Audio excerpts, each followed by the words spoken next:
Well, there's always one place you can count on for late-night fun. Your International House of Pancakes. You've got sandwiches, dinners, late-night snacks, and pancakes, of course. So, whatever in the world you're hungry for, stop by the International House of Pancakes, your IHOP, for a late-night world of food where it's fun. Much better back then.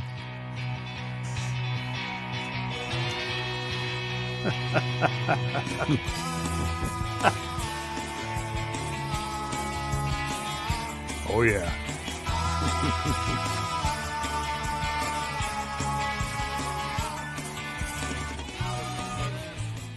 Good evening, ladies and gentlemen. This is the Music Relish Show, number 77, with Lou and Mark. Hello, guys. Hey. Hello. How you doing? Doing all right. We're going to cover a lot of ground tonight. We're going to do some random relish. We're going to look at some clips. We have a couple of things from the archives.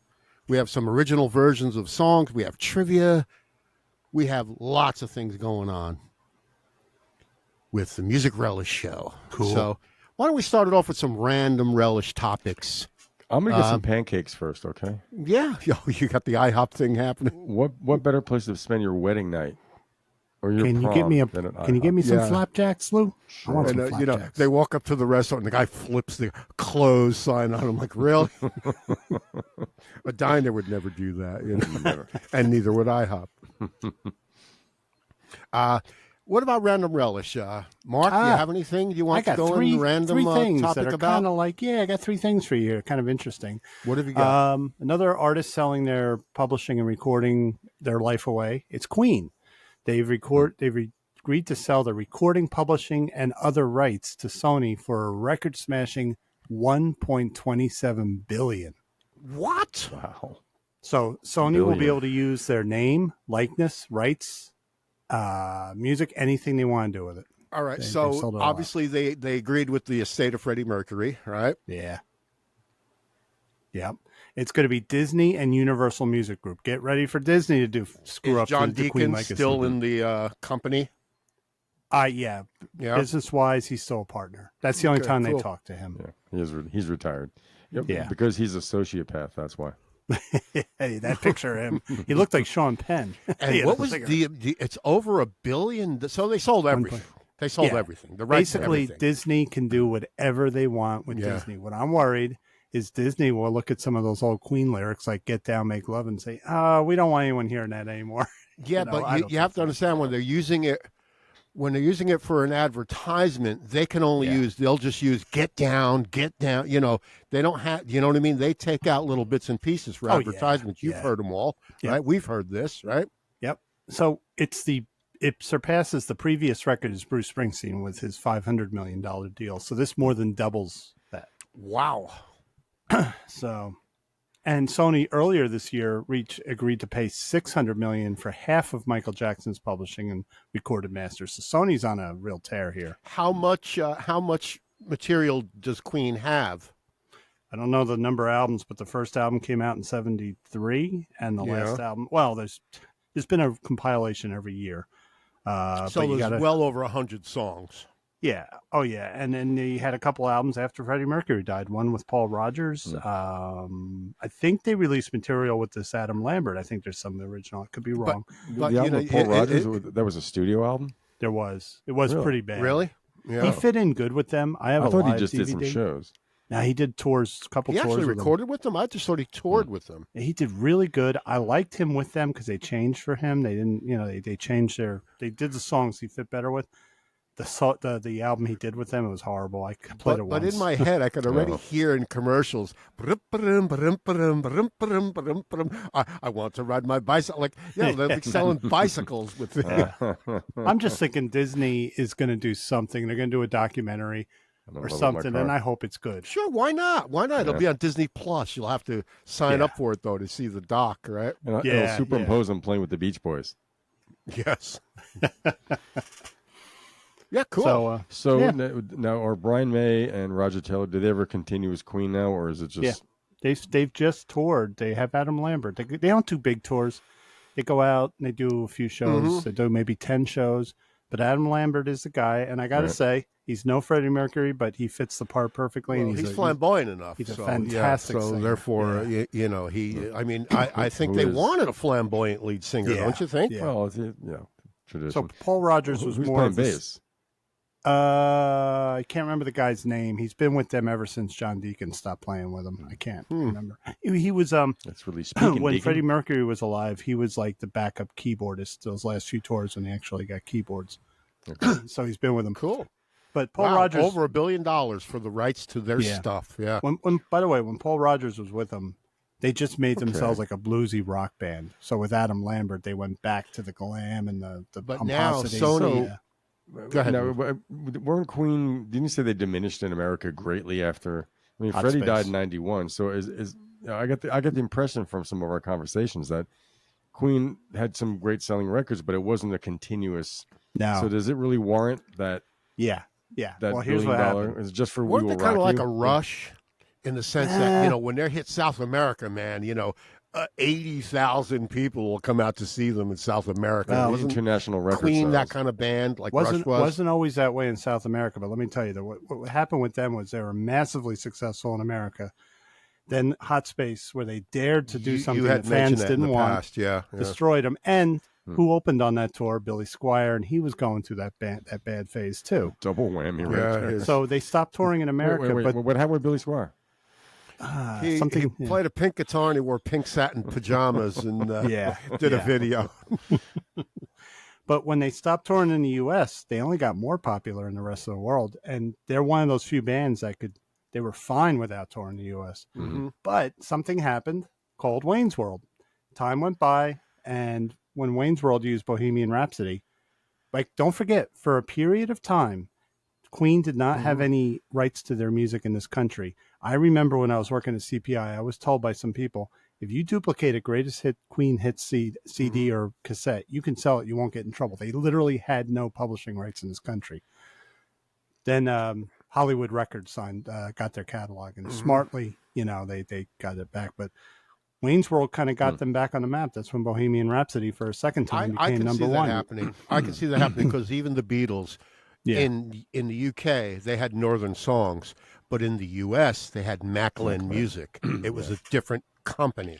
Yeah. So I could see where Queen didn't secure that. Yeah. Yeah. So who was Queen's manager? Oh, I don't know.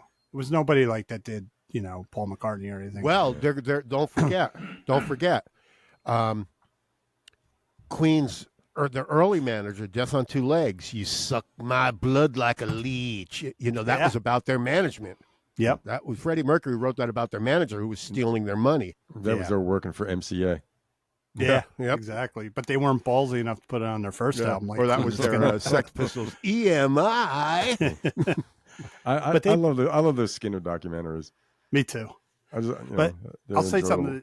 Queen, when they Tragic as it became more successful, it was a real shame that Freddie had died, because had he not died, they would have been massively popular here again. It's just time heals all wounds, I guess. You know, you're not popular, and then people start, you know, as the fans got older, and then they kind of miss the old days. So yeah.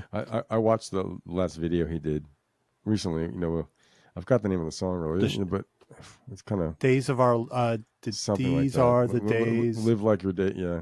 Yeah, that's a sad video. Yeah. You could see it in Days. He's very sick. Cool. What else you got? But he sounded good. He did. Kinks guitarist Dave Davies. He was watching. How do you say his name? Dave Davies. Dave Davies. Dave fucking Davies. It's Dave Who lives in Englewood, New Jersey right now. I still have ringing in my ears. Meadowlands Arena, hour and a half late coming out. Sorry about being late, but my brother's like, and he, you know, we had a little fed before the show, and then Dave is back to the audience the whole show. He Like, called him a what? He called him a what? See you next Tuesday. Oh, yeah, you can say it here. You know, our listeners know what they mean in the UK, you know? It's a quote. Yeah, you can say it like you're English, and it's okay, because it's two guys saying it, not a man to a woman. Right. Yeah. Well, it's like in the UK, calling somebody a geezer doesn't mean that they're old. Like, you know, if we were in the UK, if we were all English, like Lou, that guy, he's a good geezer. You know what I mean? Yeah. It means a different thing. It's a different connotation. Yeah. I don't like that word. So Geezer Butler wasn't because he was old, because he's a good geezer. He's a bloke. You know? He's a good bloke. Actually, they used the "see you next Tuesday" as a positive. My son-in-law said, "They'll just call you that. You know, you're my friend. You're a coon. Yeah. You know, you're a crazy old coon." And when two men Larry have a fight, David- they have a row. So Yeah, Dave and a Ray had row. a row. A row. Yeah. Row. Yeah. And we all know Larry David tried to say that word at a card game. He said, "Well, they say it in England. It's a card game, but it didn't work." Oh, he for him. did, really? Yeah. So anyway, Dave Davies was on the web and he was perusing and he saw that somebody was auctioning off on eBay his Rock and Roll Hall of Fame trophy. Kind of surprised him. So he did a little investigating, and what happened was, he didn't know it was gone? well, Was it stolen? do you remember when he had a stroke, Dave Davies? No. No. He had a stroke, and he had a year of recovery. He also had a storage unit. When he had the stroke, he stopped paying on the storage unit. The storage unit put all the stuff up for auction. Who knows what else was in there? But his Rock and Roll Hall of Fame statue was in there. Bummer. Yeah. So he immediately did he buy it? No, he didn't. It was being sold for $12,500. That's not So he immediately went on. It's a good price for a Hall of Fame. Wow. Hall of, well, Well, he deserves. Well, at least he deserves to be in. Yeah, yeah. So this was his statement. He said that, I lost track of my award years ago and I didn't know where it was. If the person bought it at a storage unit, it may have been around the time of my 2004 stroke when I was incapacitated. I'm grateful to have made a full recovery from my stroke, but it's a shame that I wasn't contacted. I'm assuming this is what happened. This auction makes me very sad. Well, the people that had it and were auctioning it contacted him directly. And he said, I don't want to have to pay $12,000 to get my award back, but maybe we can work out something. And he is. So I think they're going to sell it to him. If I got it and I paid maybe $100 at an auction, I would probably just give it to him because he's a rock legend, or I'd say, give me the $100, whatever. In exchange for some memorabilia or something. Yeah, You know? yeah. I'll bring my Strat over. Could you autograph it? I mean, who wouldn't like to have one of those Kinks drum heads? You know what I mean? Shit, Just the way it said the Kinks. It looks so cool, right? Yeah. I know. So I'd say it could have been sadder, but at least he got it back. And thank God he saw it, Yeah. Makes you think what else is out there, Yeah. A lot. And then we have a story on AI. It's back. But here's what's going on. Universal Music Group is announcing plans to offer all its artists AI models of their own voices. If they don't consent, it won't happen. They made a deal with an AI startup called Sound Labs, and it's going to create a software called Mic Drop. And it will replicate an individual voice via machine learning techniques. We know all about that. It won't be used in any way. It won't be used in any way without permission. Won't be available to the public, and the voice owner will profit from its use. Now, let's see if that happens. But what they're doing it for is they're saying people like, and they bring up John Bon Jovi. The guy can't sing anymore. He might sign up for this. He might say, "I want to write music, so there'll be AI of my voice." Well, that's a cop out, man. He was on TV the other morning, and I just caught it at the end. He said, apparently he's got his voice back. he goes, I'm getting a second chance. Or maybe it's AI. Maybe AI. Maybe that's what he was referring to. Maybe that's what he meant by the second chance, right? Yeah. I mean, I'm against it personally, but yeah, but like you said, like maybe now, Sony, you said, bought all of the Queen stuff, right? So maybe now, if somebody tries to AI Freddie Mercury, they can get sued by Sony. Yeah. Well, we were talking about the other week when I think I asked Randy Travis, I said, "Is this licensed?" So, so now if you're John Hyatt or whatever was with it, Yes. So they're going to ask you. Otherwise, they can't do it without your permission. Right. So Universal will offer all their artists. This is only Universal. Right. But there's free AI software out of there that any of us can download and do this shit. And they're all going to do it. You know why? Because when men get old, we lose our voices. So like Gordon Lightfoot would probably sound like Gordon Lightfoot of 74, not Gordon Lightfoot when he was 80. When he could tell his voice was weaker as he got into his 70s and 80s, and well, what I think, I like that they're offering artists, and if the artist says no, they won't do it.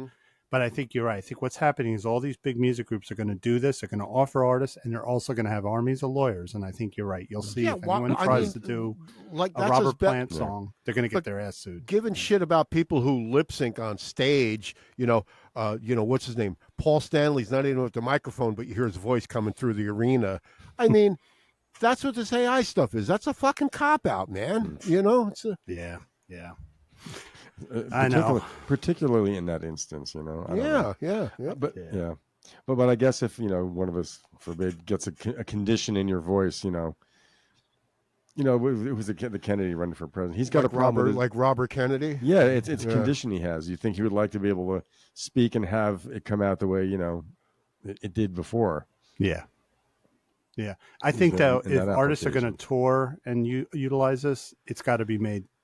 Notice has to be made to ticket buyers. You're not hearing a real but that's voice. what I mean. If you do that, now you're playing with the backing track with that. It's and there's two kinds of backing tracks, so to speak. Rush used triggers for years, but that's part of the music. Right. That's like the Who, even way back with Bob O'Reilly. That's cool. Neil Peart wore headphones too when he did it. Yeah. So let's see. It's unavoidable. It's coming, but at least the record. It's coming. It's here, dude. But at least they're showing a little bit of honesty and that they're gonna, treat the artist good. So we don't want the machines to take over just yet. No, we're Generation Jones. Not we still call Christmas. each other dude. When I put on a CD and I hear Sarah Connor, I'll be scared. But, oh wait, CDs. That's so old fashioned. It's funny. I haven't played a CD in my car in I can't think how long. Really? Yeah. Unless it's many of the compilations. If you have good shocks, it won't skip. Oh, by the way, did you hear about the new box set coming out? They can't stop mining John Lennon. It's all over. Mind Games. I think it's Mind Games is coming out. It's going to cost like $200 and something. It's a multiple 8 CDs of demos. I heard that and I went, come on, give it a break already. I mean, I know people will buy it, but man, Yeah, people will buy it just to hear the chatter, just to hear the gibberish, just to hear the, I heard some album cuts of him this week. I think I almost like his stuff the least of all the Beatles solo stuff. I got to tell you, except for those few gems, Right. Mind Games and Number 9 Dream, I had a bit of a reversal for years. I didn't listen to him, so I was telling you guys I got that. Anthony gave me that box set of all his albums, and I did them, and I liked them. But I'm not coming away with the same feeling of listening to a George Harrison album, And I like what I hear, and like you said, Lou, songs like Mind Games. I'm tired of George, man. I'm tired of George. Well, now you are. I'm out of George. It might come back next year, but I'm out of George right now. I'm going through a big George right now, but you're right. In a month, I may be like, you said you're going through a McCartney thing. What are you talking about? I'm going through all of them. I don't forget, I got musical ADD. I can't stick to one thing. We all have musical ADD, Mark, and it's a wonderful thing. But I'm like you. I know you get tired of someone and you say, I'm not listening to them anymore. And then a month later, you're listening. So, what the local, the latest gag videos are? It's Yoko. And when she's at this, it looks like she's at a press conference screaming into a microphone, but she's superimposed like she's singing Afternoon Delight. So but they're putting all these situations where it's the same caterwauling and it's, Well, when AI is used for comedy, like you had mentioned that his thing I'd seen is Hank Williams singing. What the hell was Hank? What was he singing? Jump. Now that's funny. That's a funny use of AI, especially when it works. Right. Might as well. Anything else, Mark? No, that's pretty much it. Lou, have you got any random topics? Well, I got something very specific. I think we need a pop quiz. I think we need to keep our brains sharp because Mark is 55 now. I'm old. So speaking 55, of IHOP, Mark, now you can go to IHOP and get a discount at 55. I gotta join AARP. I gotta join it. I want my little bag, my weekend bag. You get Ringo's on the cover of AARP. Yeah, that's right. Saying eat blueberries and broccoli. Yep. And John Bon Jovi too. But you get good hotel discounts. That's good. Yeah, that's good. And movie ticket discounts. Yeah. What have you got, Lou? So this is some New Jersey music trivia. I'm going to test you guys, see how much you know. Okay. About our home state and some of the musicians in there. Okay. What was Frank Sinatra's mother's maiden name? Was it Muriel, Antoinette, or Dolly? You mean her first name? Yeah, well, she was known by her first name. Is it Muriel, Antoinette, or Dolly? I'm going with Muriel. I'm going That's with a Hoboken Dolly. name. Perry is correct. Oh. I don't know if that was her full name, but that's what she was known, Dolly Sinatra. Hello. Okay, another Her question. name could have been Dorothy. Yeah. What was Sinatra's mother's occupation? Was it A, seamstress, B, abortionist, or C, Democratic Party boss? Seamstress. New Jersey. She was a Hoboken. midwife.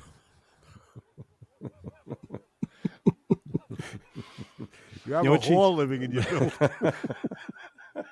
She was into midwifery. Mrs. Sinatra is a whore. Ooh. I answer the question, gentlemen. I'm sorry, Lou. Can you repeat the...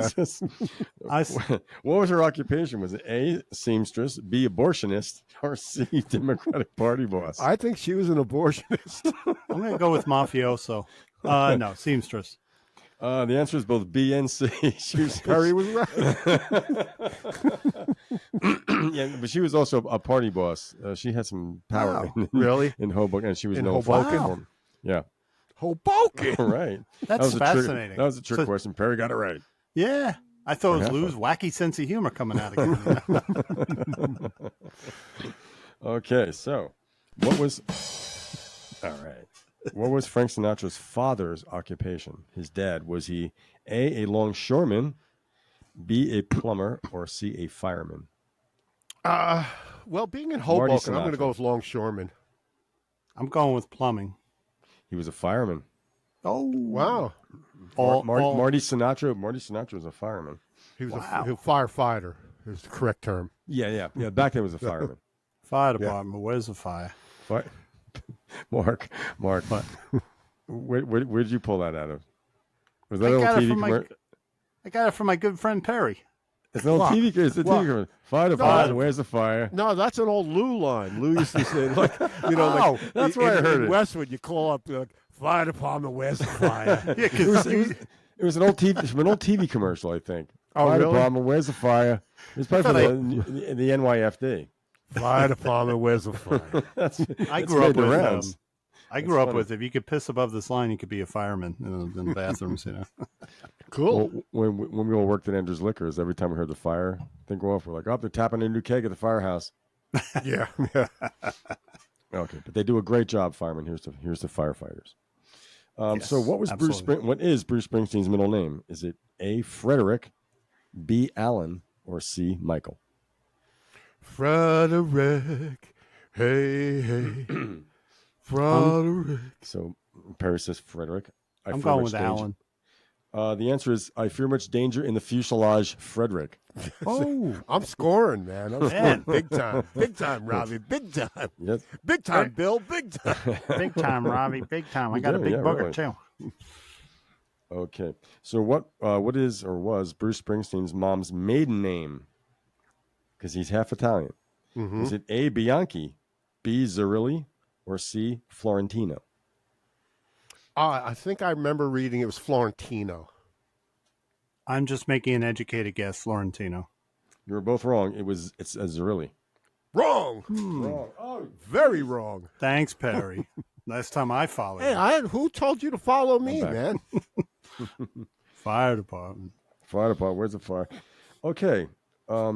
Let's see. What is Bon Jovi? What is John Bon Jovi's middle name? Is it A, Francis, B, Albert, or C, Anthony? Francis. Let's see. John, Francis. Don't forget it was Bon Jovi. Bon Jovi. Well, yeah, Bon Jovi. Yeah. Bon Jovi. John, Francis. John Francis has a better ring to it. Yeah. Yeah. I'm going to say it's Frank. You are both correct. Yeah.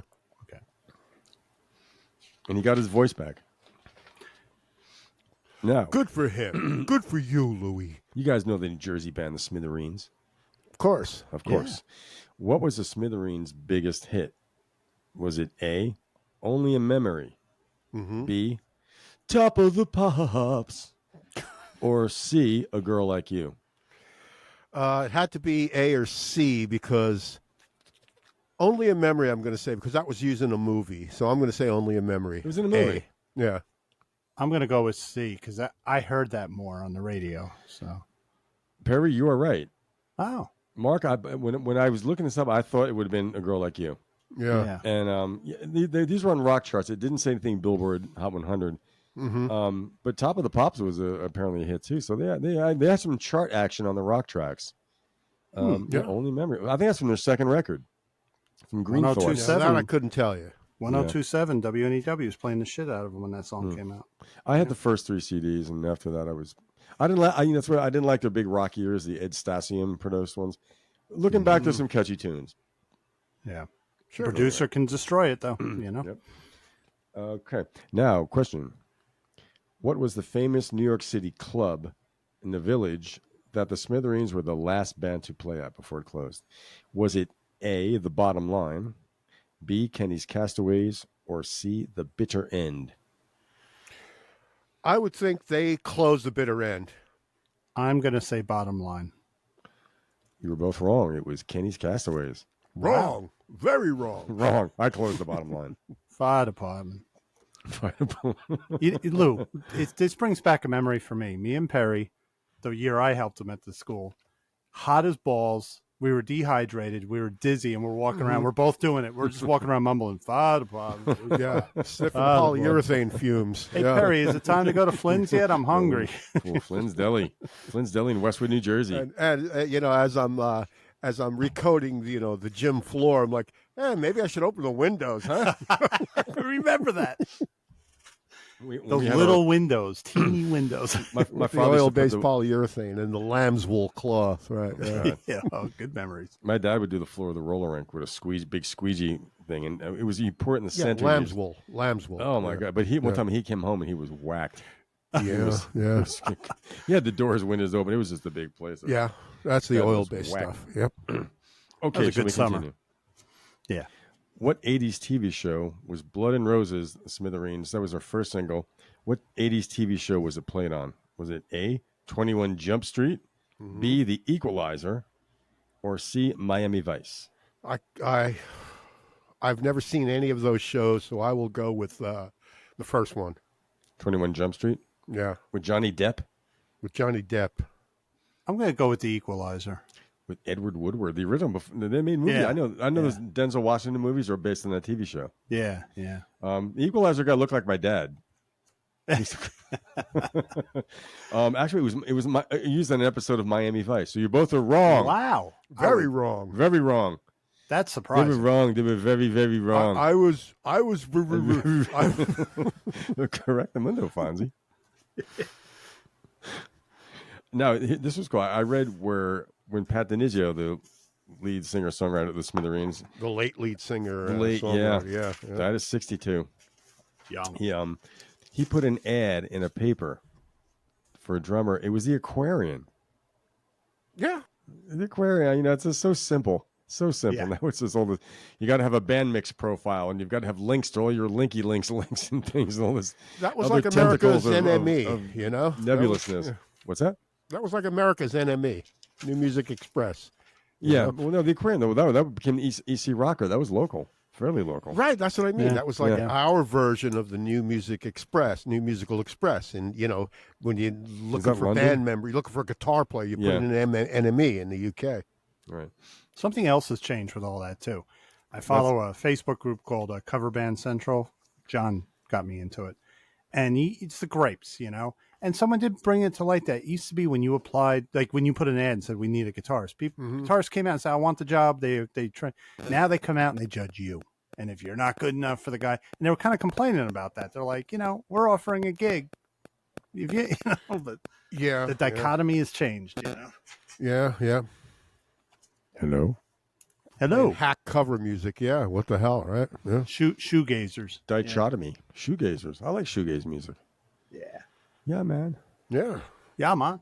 Oasis were shoegazers. Yeah. I don't think they were considered. They were kind of stoic, but I don't think they were considered shoegaze, though. Well, like the Cars, really, They were leaping and the Cars were like the Eagles. They were just boring on stage. Not like David Lee Roth, with the leg kicks and the...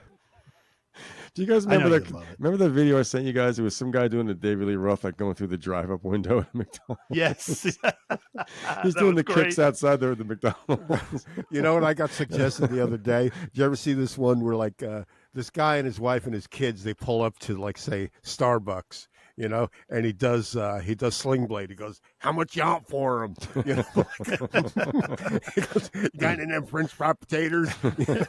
How much you want for him?" Wow. And then you could hear the people laughing on the inside of the microphone. Wait, he's on a par with remember Bat Dad? Who? I was around the pandemic. I think some guy, he put on like, it was a cheap Batman mask, but he had speaking the Batman voice around his kids. It's pretty funny.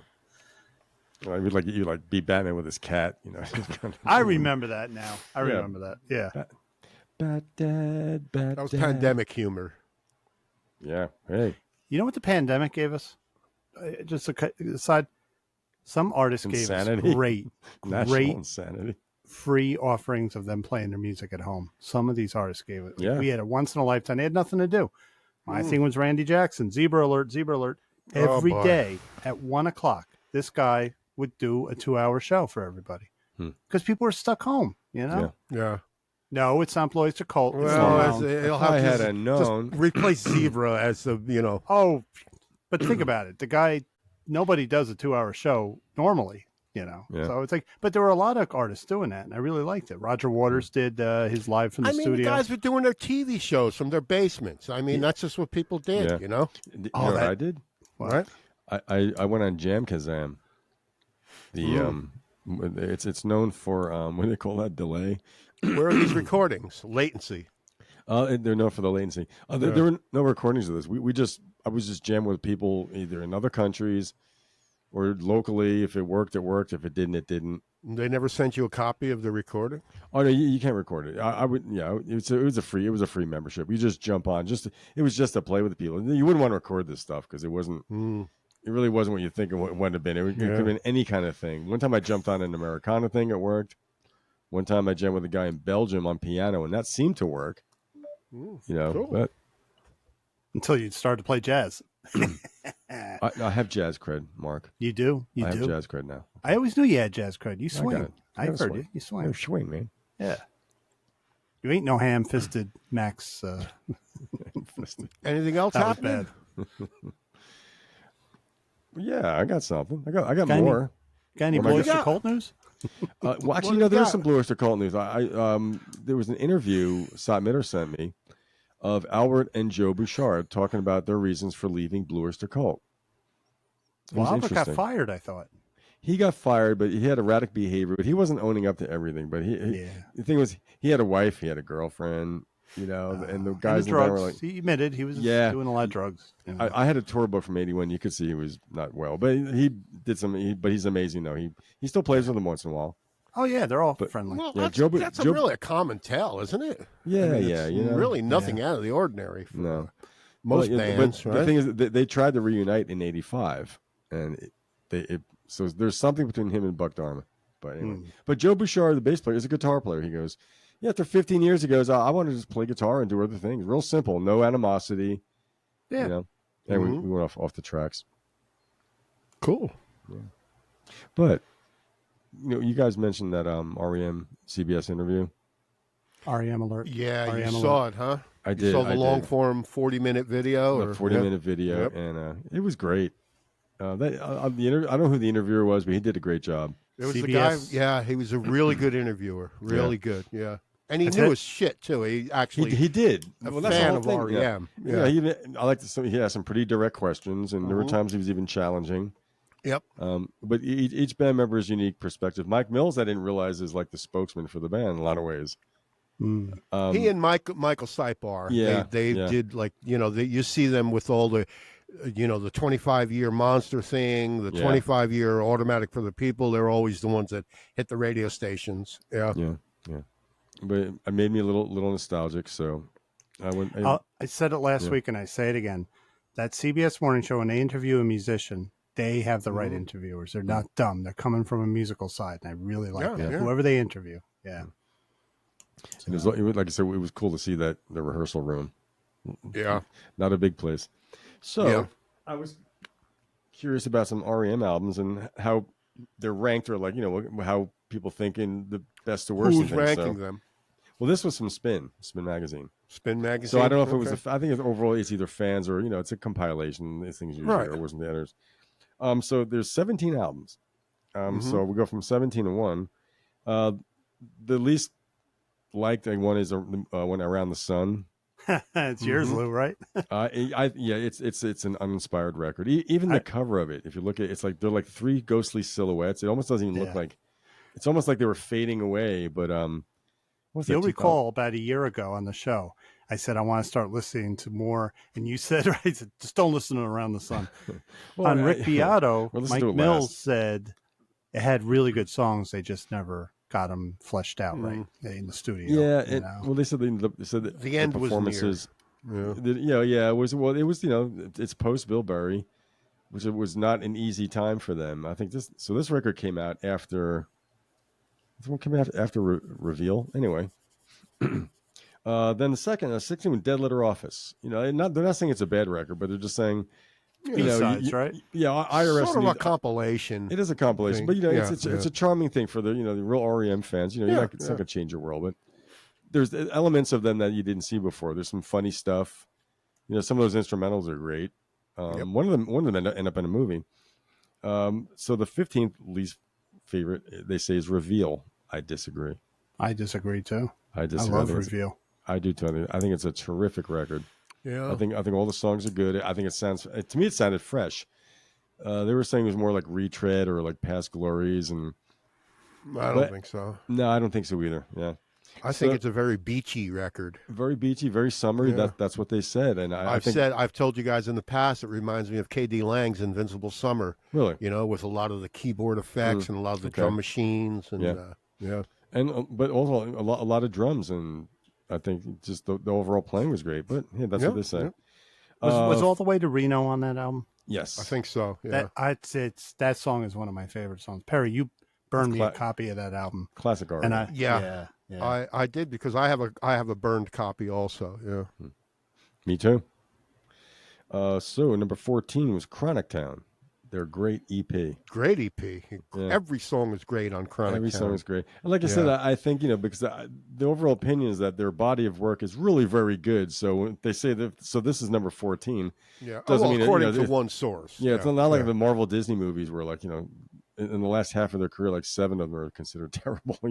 It's like Around the Sun is considered a terrible record. It's Gardening at Night is a great Gardening at Night song, is so man. good. Wolves, lower. Yeah. It's just quirky, very unique. That's one of those things, like, we heard it, you're like, it just sounded different. Then, so number 13, Collapse Into Now, their last record. Yeah, I lost track of them at that point. Yeah, it's a good record. I have to listen to it again, but that's when they recorded in Berlin. Yeah. I mean, but it was considered a solid record. It's Jackknife Lee again, but I preferred Accelerate. I thought yes, they were, me too. Accelerate rock, man. That was like 2008, I think. When I heard Collapse Into Now, because they had already announced it was their last album, I got the feeling like they had run out of gas a little bit. But that was my opinion now. But right. So number 12 was Monster. Wow. Okay. It's great record. It's Star a great record. 69. Isn't that funny? Right? Star 69. That was the ultimate in phone technology at that point. Yeah. Mark, you just called me. I know you called. I can't be your excuse. Yeah. Oh dear, Lou knows I called him. Oh dear. I'm gonna. When I really love the record though. There's a remix. They remixed it so they brought the vocals up. One thing about that record when it first came out, I thought they were doing the buried vocals to the detriment of the record. They did that early on. Well, but these the new box sets, the remixes they brought the vocals up a bit, so it sounds better. In fact, Mike Mills was telling one of the interviewers, I don't know if it was Rick Beato or the other guy, but he was saying, like, we just trusted. No, he was. I saw Mike Mills and Michael Stipe interviewed by this guy's. They're two actors. They're two actors and writers, very famous too. One of them was I can't remember his name, but anyway, he was saying that when they gave Scott Litt, they said you remix it. It's like, in other words, to me, it's like you know, like when you see a movie Apocalypse Now, right? You see the movie, you see the edited movie. Then you'll see the Redux, the director's version. Well, this remix of Monster is Scott Litt's director's version. You know what I mean? It's like they said they had no input in it. They said, you go do it. You go do it. That's surprising. We trust you. Yeah. Because when I heard him interviewed on Rick Beato, he talked about earlier, they were there for the mixing. They were all. Yeah. But they did like 5 records with Scott Litt, so they know him so well and they trusted him, you know? Yeah. So they had no input in the remix of Monster. They just said, you go do it. And the fact that you get it like demos, you get like, you know, that's pretty cool. Like I love these like Beatles anthology things. Like you see how the song is evolving. Yeah. You know what I mean? That's kind of cool, I guess, too. I don't have the Monster box set. But the point is, I'd like to hear, Michael Stipe can't stand hearing that, but the point is the fans like to hear this evolution of how the song came to be. Yeah, I'm looking at it on Spotify, and on the second disc, all the outtakes, the first one's called Pete's Hit. I'd like to hear that. You know? AM Boo. I'd love to hear this stuff. I'm going to listen to this. I want to hear the remix because I would say Monster, when it came out, you know, I was at CPI at the time, I was not crazy about the sound of it, but then again, see, I should have listened to the music over the sound, but I was mastering. So, and it's the one album, like they always have great mixes. I mean, they really do. Automatic for the People, to me, is a perfect example of a well-mixed album, like my favorite. I like Monster was the REM record I wanted to hear because I wanted to hear them play rock, do like a rock record. Yeah, they came back to it. They got electric again. Yeah. But by looking back, I think some of the mixing is kind of weird. I think I thought the drums could have benefited from a more presence in the mix. Mark, you got a sample of anything from Monster that you can play? We can hear Bill Berry's drums for 5 seconds. Yeah, I would say Star 69. Star 69. Okay, hold on. Here we go. I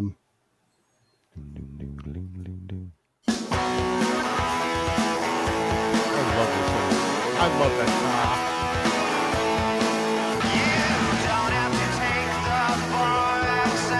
All right, now Is that the remix? Quick. Is that the remix? It's in mono though. Now here's the original. Oh, the mono. Drums are lower. Yeah.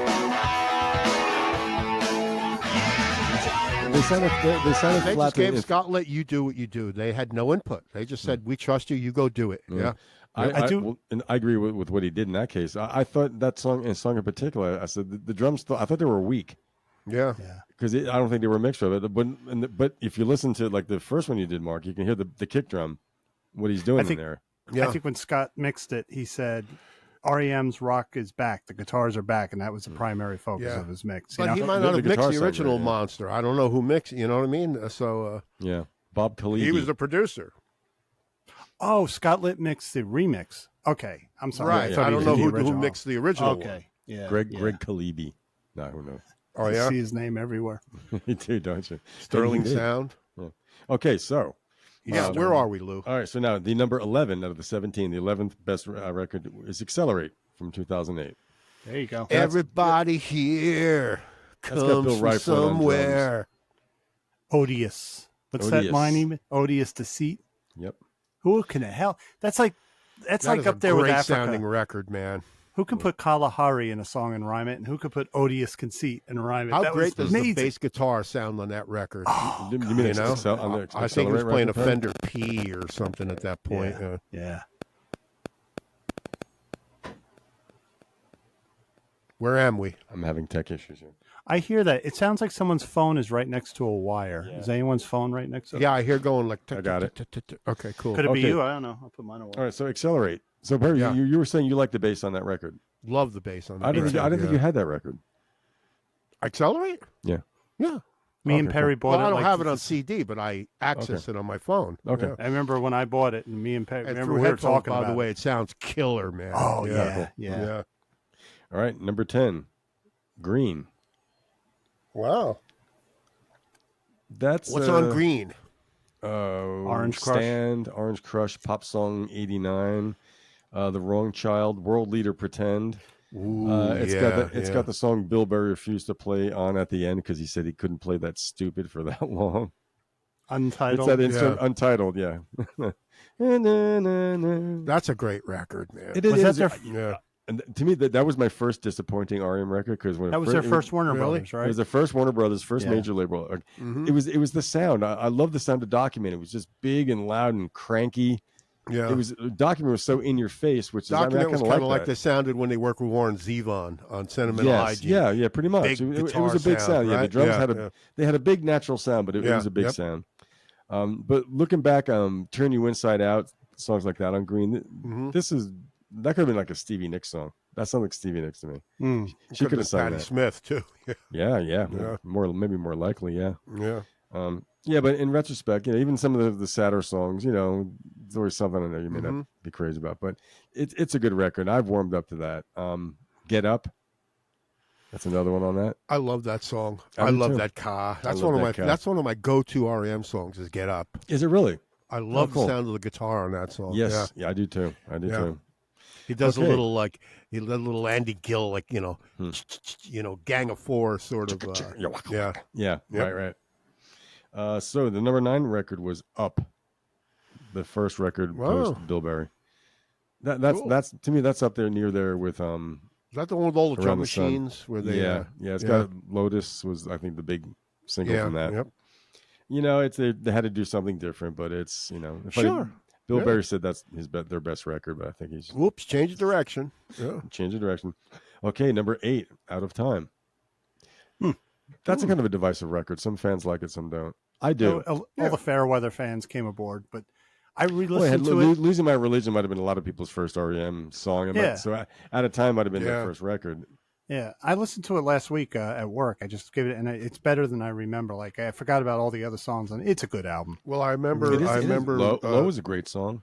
A couple of years ago, Michael Stipe was doing an interview, and he said, once the video came out for Losing My Religion, the very next day after it was first played, he was recognized everywhere he went, and you know what I mean. He was almost invisible until then. Yeah, it was an iconic video. He was spotted everywhere because of MTV. Yeah. He became a rock star. That song, Losing My Religion, that was our test at CPI for either new studio monitors. We also had a representative, Phillips, come in because I don't know if you guys recall, Phillips was trying to introduce something called a digital cassette. Why they did that, I don't know. If you want digital, get a CD. So they had digital cassette, but it downsampled. So we had the CD of Losing My Religion, and he had it on digital cassette. There was no comparison. Losing My Religion is one of the best mixed songs I've ever heard. It's just another technology that failed to take off. Laser discs, I mean, whatever. Yeah, but you can blast Losing My Religion and you don't lose any clarity. Like, it's so well mixed. You hear that bass recorded in Bearsville. You hear the drums have this great ambience. It's everything about it. The drums sound great on that, and it was a big hit, but it's a good sounding big hit. Yeah. Well, I could deal without hearing that song for a long time. Hell yeah! Well, I never got tired of it. This was funny when I was engaged to Anne Marie, my first wife, Mark. We drove down to Maryland where she went to college for a weekend. We went to a wedding in Annapolis, and we must have heard that song. We this was it 91? No, what year was that? I don't know. Yeah, 91. 99.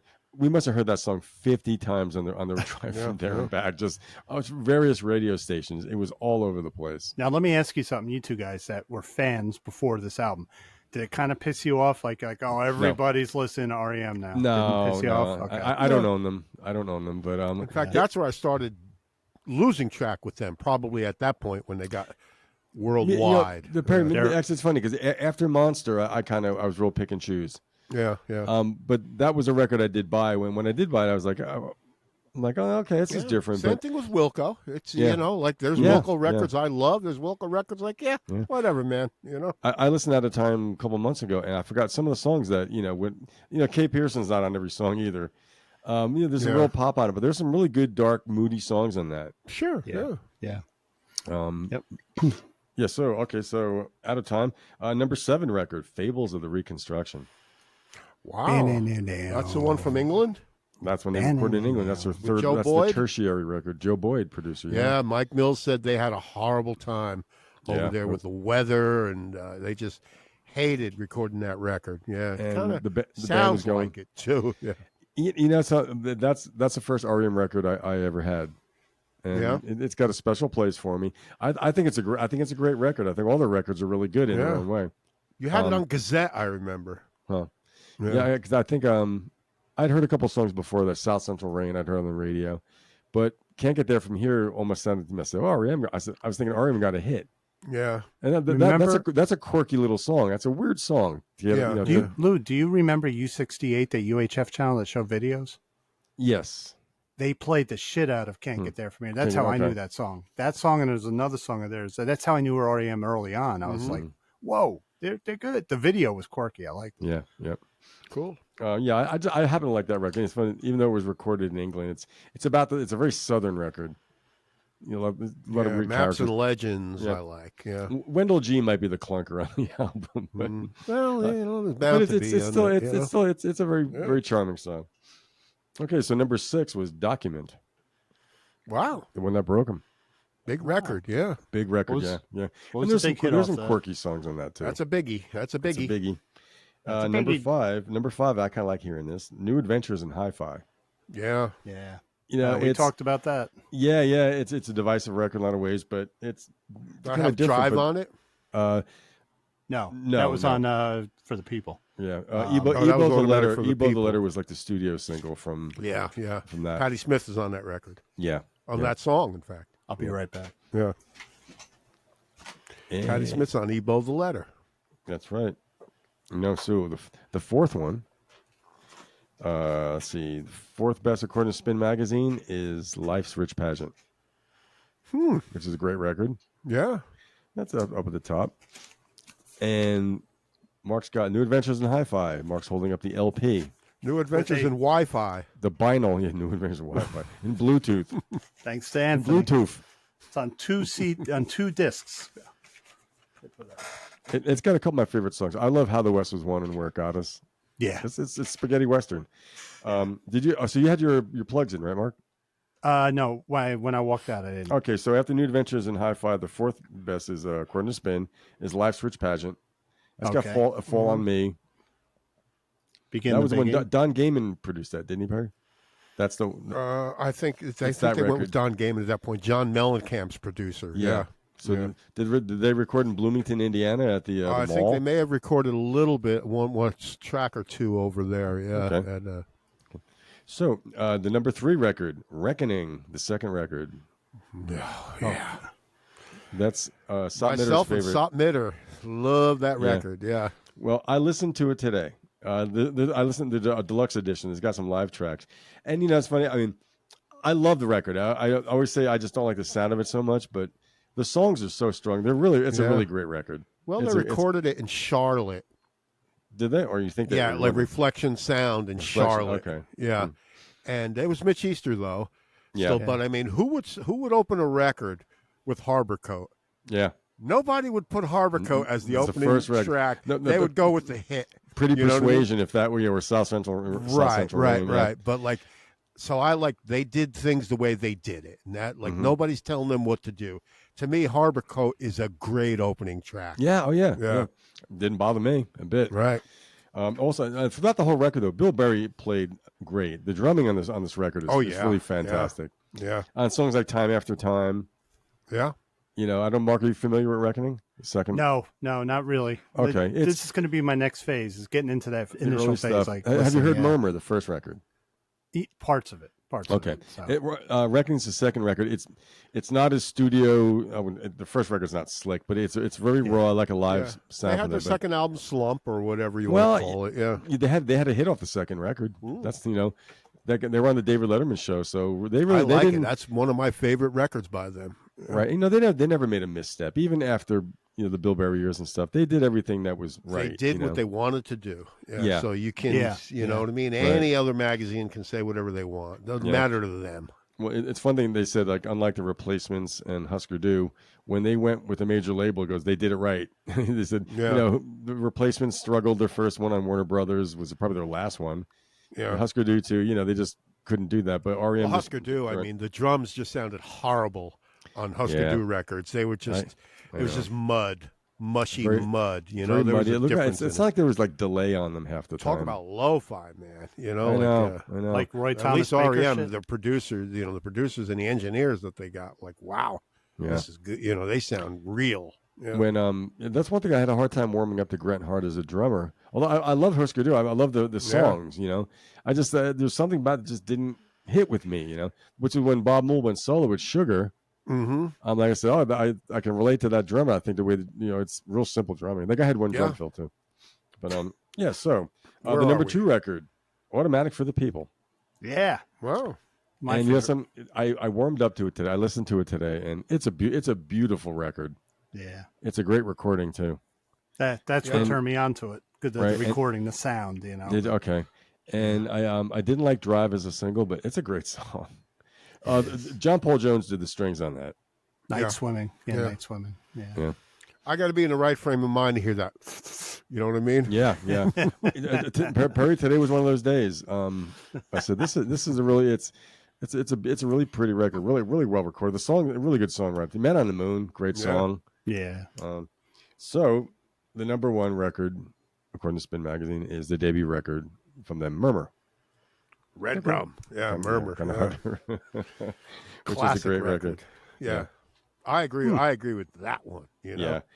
I mean, some of the, I think Reveal of all this, I think Reveal was severely disrespected. Some of it was pretty right on. You know what my favorite song by Mark Lindsay is? Marijuana. I will say something about REM when they did those. I call it the pre-hit years. The pre-Warner Brothers years. When they became an arena band. Don't forget, I was like a metalhead, right? I'm going to high school, but there were always really knowledgeable people that would go, dude, you got to listen to REM. You got to listen to REM. And they weren't like blasting it in my face. They were just saying, listen to them. And then I think I told you once too, it was like when they released Green, all these hard rock fans loved REM. A lot of hard rock fans always dug, and maybe because the drums were kind of heavy, I don't know. But I would always hear that in that circle, hard rock circles. But what I heard off those earlier albums, I always loved. Usually it was videos I was seeing, but I'd hear them on the radio, and I loved them. That's why I know when I do the deep dive on these early albums, I already have been listening to Life's Rich Pageant a lot. Okay. And now that you mentioned, you talk about their IRS years, I'm going to go into a little thing about the Copeland brothers, Miles Copeland, Ian Copeland, and Stewart Copeland. So apparently, I read this magazine online where they named their companies after federal institutions. So in other words, the record company was called IRS Records, right? Mm-hmm. Yeah. His brother Ian Copeland had Frontier Booking International, FBI. FBI. The band was called The Police, another institution, right? And Copeland International Artists, CIA, is their company. Love it. That he has now. Their father was in the CIA, wasn't he? Their father was a CIA agent. That's right. Yeah. That's funny. Yeah, that's pretty cool. Hey, by the way, do you know who Steve and Edie are? You could pick up a check now and then. Steve and Edie, right? If I say to you Steve and Edie, Frank, right? You think of, Edie Gourmet, Steve, what's his name? Steve Lawrence and Edie Gourmet. I've got a couple of clips of Steve and Edie. And how about we watch, okay? Sure. Here we go. Different Steve and Edie, though. Yeah. It's a beautiful song. Lou, you won't be shocked by the title when she starts singing. Here goes. When you get to Asheville, I've heard this. send me an email. They wrote it, by the way. Tell me how you're doing, Steve and Edie wrote it. how it's treating you. It's a nice song. Did It you is. find a new job? Did you find a new love? Is it ever It's a nice little song. When You Get to Asheville is the name of the song. And some of those musicians, I forgot the name of the band. The guy playing the fiddle, I've seen him in Green Life Grocery. He used to come in all the time. Really? Not Well, Songs he's from in the Road Steve band. Martin's band, I think. The Steep Canyon Rangers. Yeah. So it's Yeah, Edie Brickell Avenue. Okay. Edie Brickell. Well, let's see. There might be another one. Nice vocals. ooh, if it don't work out? Ooh, Steve Martin just plays, and she starts singing along with him. That's how they write the songs. Yeah. Did they do an album together? Yeah, they did. Absolutely. Yeah. And come on back to me. The bass player's bowing the bass. Yeah. You can come on home to me. The guy's bowing. He's bowing the double bass. Yeah. You see him? Yep. That's a nice song. When you get to Asheville. It is. Yeah. That's pretty song. I played just with a double added- bass player this morning. Really? It's such a. There's one cool more instrument. clip. One more clip. Look. You hear everything. Turn around and come on back to me. So it's cool that Steve Martin, the funny guy, can be serious. Come back to Yeah. me. You know? He can be very serious. You can come on home to me. He's a better banjo player than George Siegel. You're Yeah. right. Sounds nice. Doesn't it? I like it. When you get to Asheville, send me an email. It's a Yeah. beautiful song. Let me know that you still think about me. That's a nice song, man. Written by Steve Martin and Edie Brickell. Edie Brickell. Yeah. I just No, added no, the not Edie album to Brickell. my Spotify library. It's called Love Has Come For You. You found called. it? Yeah. Yeah. Pert. Yeah. Was that Edie Brickell?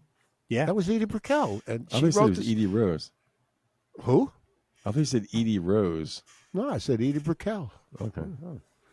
I said Steve and Edie originally, but you thought I meant Steve Lawrence and Edie Gourmet. I was kind of hoping it would be. So I was fooling you a little bit, but you know, And it was- lately- that was nice. I've heard lately- that song. I'm feeling mighty low. Candy Candida. Story of my life.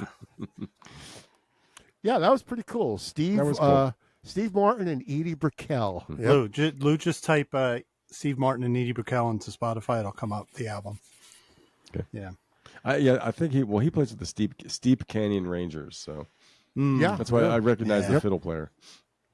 So you know what I've got, guys? I've got some original songs, You've got a virus. What? original versions of songs that perhaps we haven't heard all the time. So let me find my paperwork here. Here. 1967, a singer named Evie Sands. She did the original version of Angel in the Morning. Ah. Yeah. Before Okay. Merrily Rush. Oh, before hear it a Merrily little. Rush. She's American.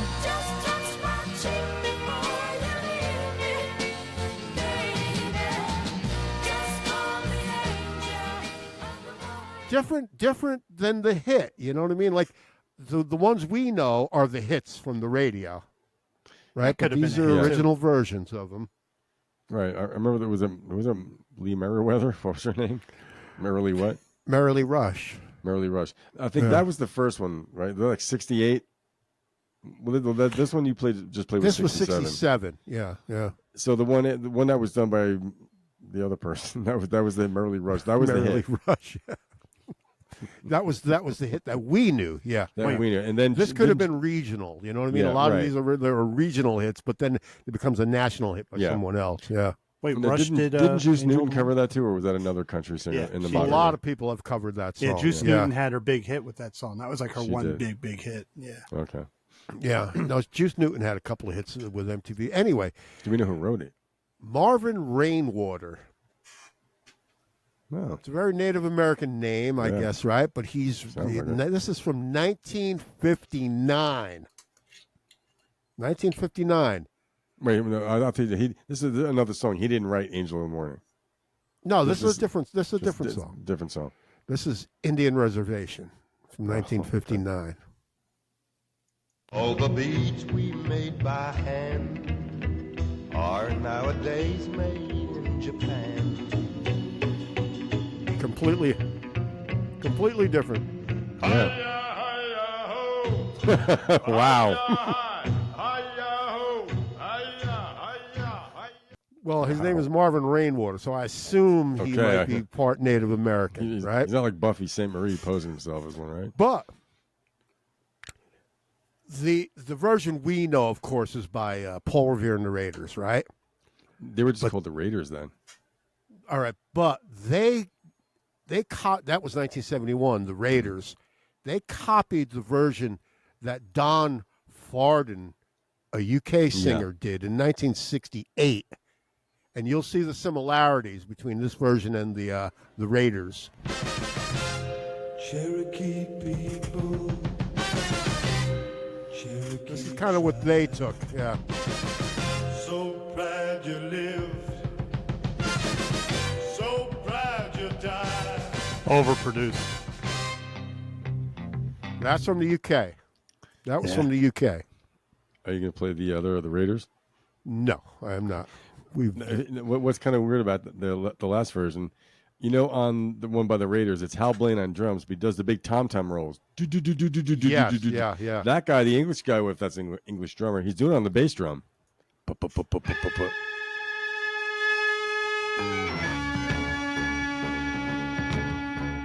This is the American version. That was the Raiders version. Yeah, that's fast too. That's a 45 RPM. You can tell how fast. Can you fast forward to the break so you can hear the big drum fills? Yeah. I'll assume it's near the middle. Hal Blaine. There you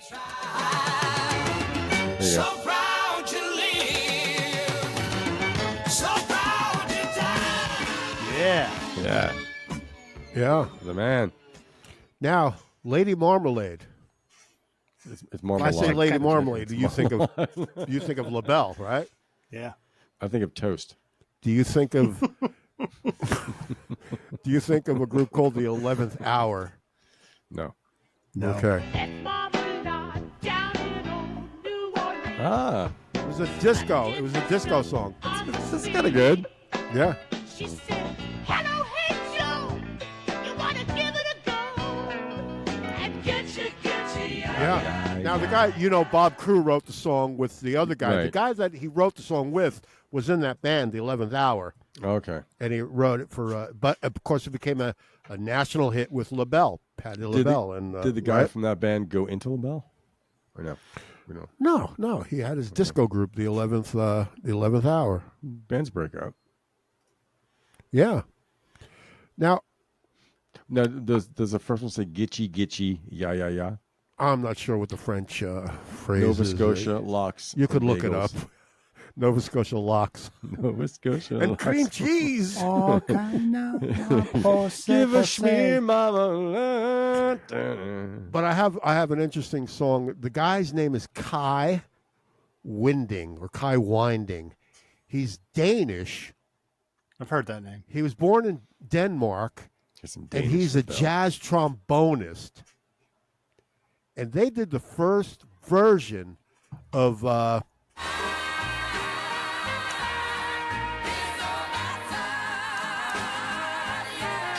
that trombone? Yeah. The bone. Now get this. Those singers in the background, Dionne Warwick, Sounds like Dee Warwick, and Sissy Houston are the people singing backup on that. Very cool. Whitney's mother. Yeah. I like what all these original versions that you played tonight. I like them all. Me too. If I never hear the Stones version again, I'm fine. Yeah, that's just another one. I don't want to hear it anymore. It's great, but it just.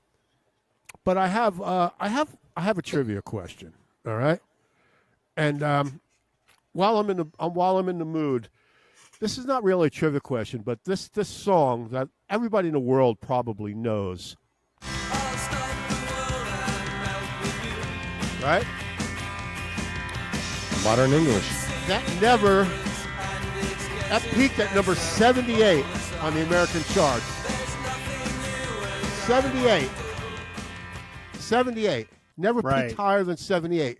Right. But so why was it played all over the fucking place? MTV. It was a hit on MTV if they had their own charts, but they don't control what the radio plays. Right. So in other words, but as we talked earlier about movies, like with the Smithereens, right? That song has been in so many movies, TV commercials at this point, and it helped it along, right? Yeah. And but it never peaked. That song never peaked above 78 in the U.S. charts. And it had to be huge in England. That's right, because around the same time, I think it didn't do well in England either. Apparently, no, was it Bullet Hits the Bone? Twilight Zone from Golden Earring. Their when second your hit, wife wears golden earrings. Odd Couple. Here's a trivia question. Well, I mean, like, go ahead, Lou. So that golden earrings, so that was probably a radio hit. What would make that a radio hit? Why would the radio stations pick that up? They're monitoring. MTV picked it up. Well, so the radio stations were not. They weren't hip to MTV at that point. You know what? Early on in MTV, I know for a fact a lot of people that I hung out with, they either watched MTV or they listened to the radio. They were divided.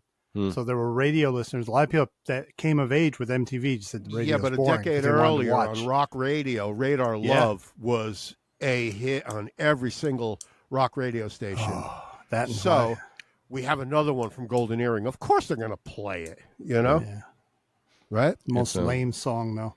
Here's I don't know. I thought it was a pretty good song. I mean, Really? 10 years apart. I thought it was. I was an early detractor of MTV. Initially I said this is just not going to be good. I thought.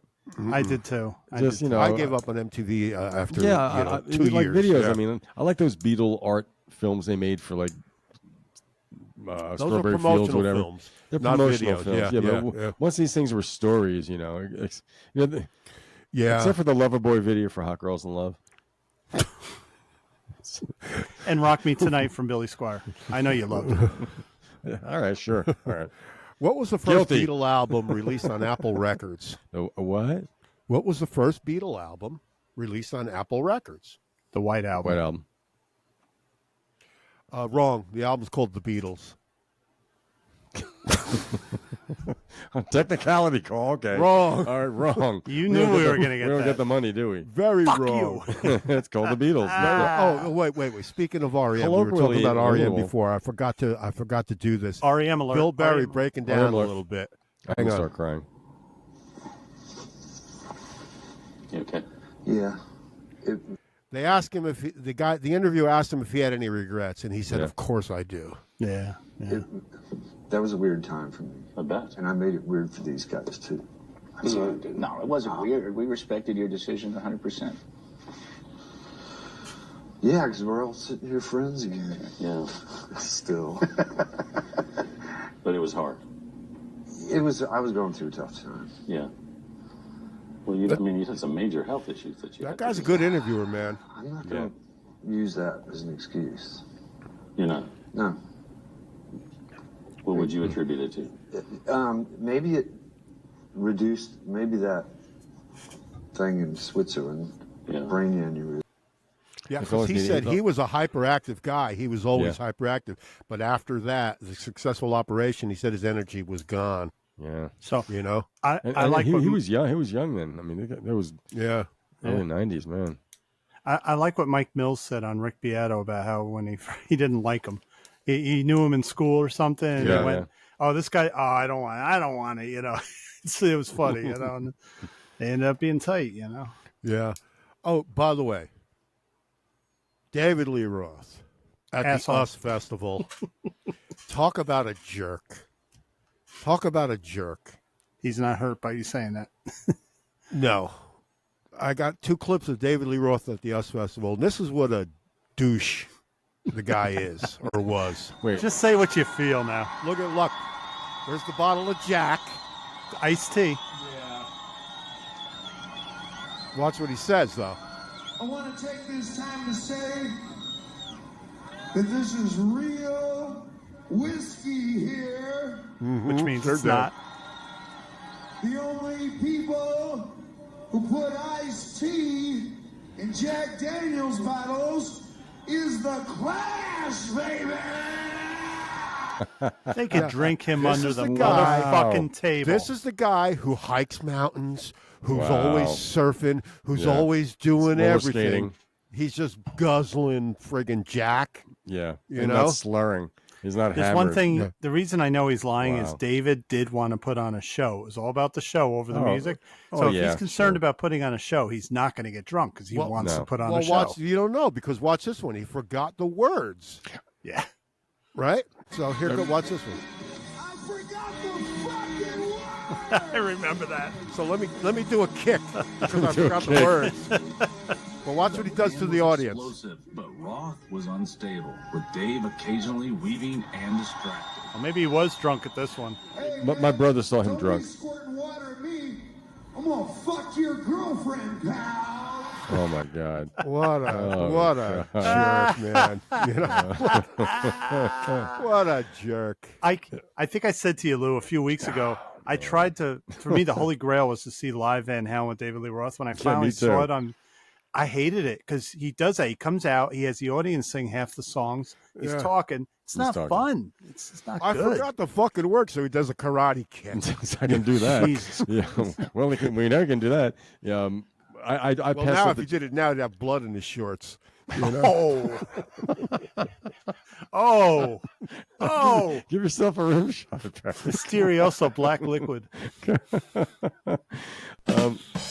you go. I passed up the chance to see them on the 1984 tour. I'm glad I did because my two brothers went and they said he just said da, da, da, da, da, for 2 hours or whatever. That's all he did. They said it was terrible. The band were great. The band was great. Yeah. But he was just shit. And you can tell the issues that they had with him. Like Jesus. Oh Dave. yeah. Why are you such a jerk, man? And so, I'm sure it's too bad the thing with Sammy had to end like that because I mean he was a godsend to them. You know. Yeah. Even though I'm not a big fan of that period or you know. I never really listened to a full, except for 5150.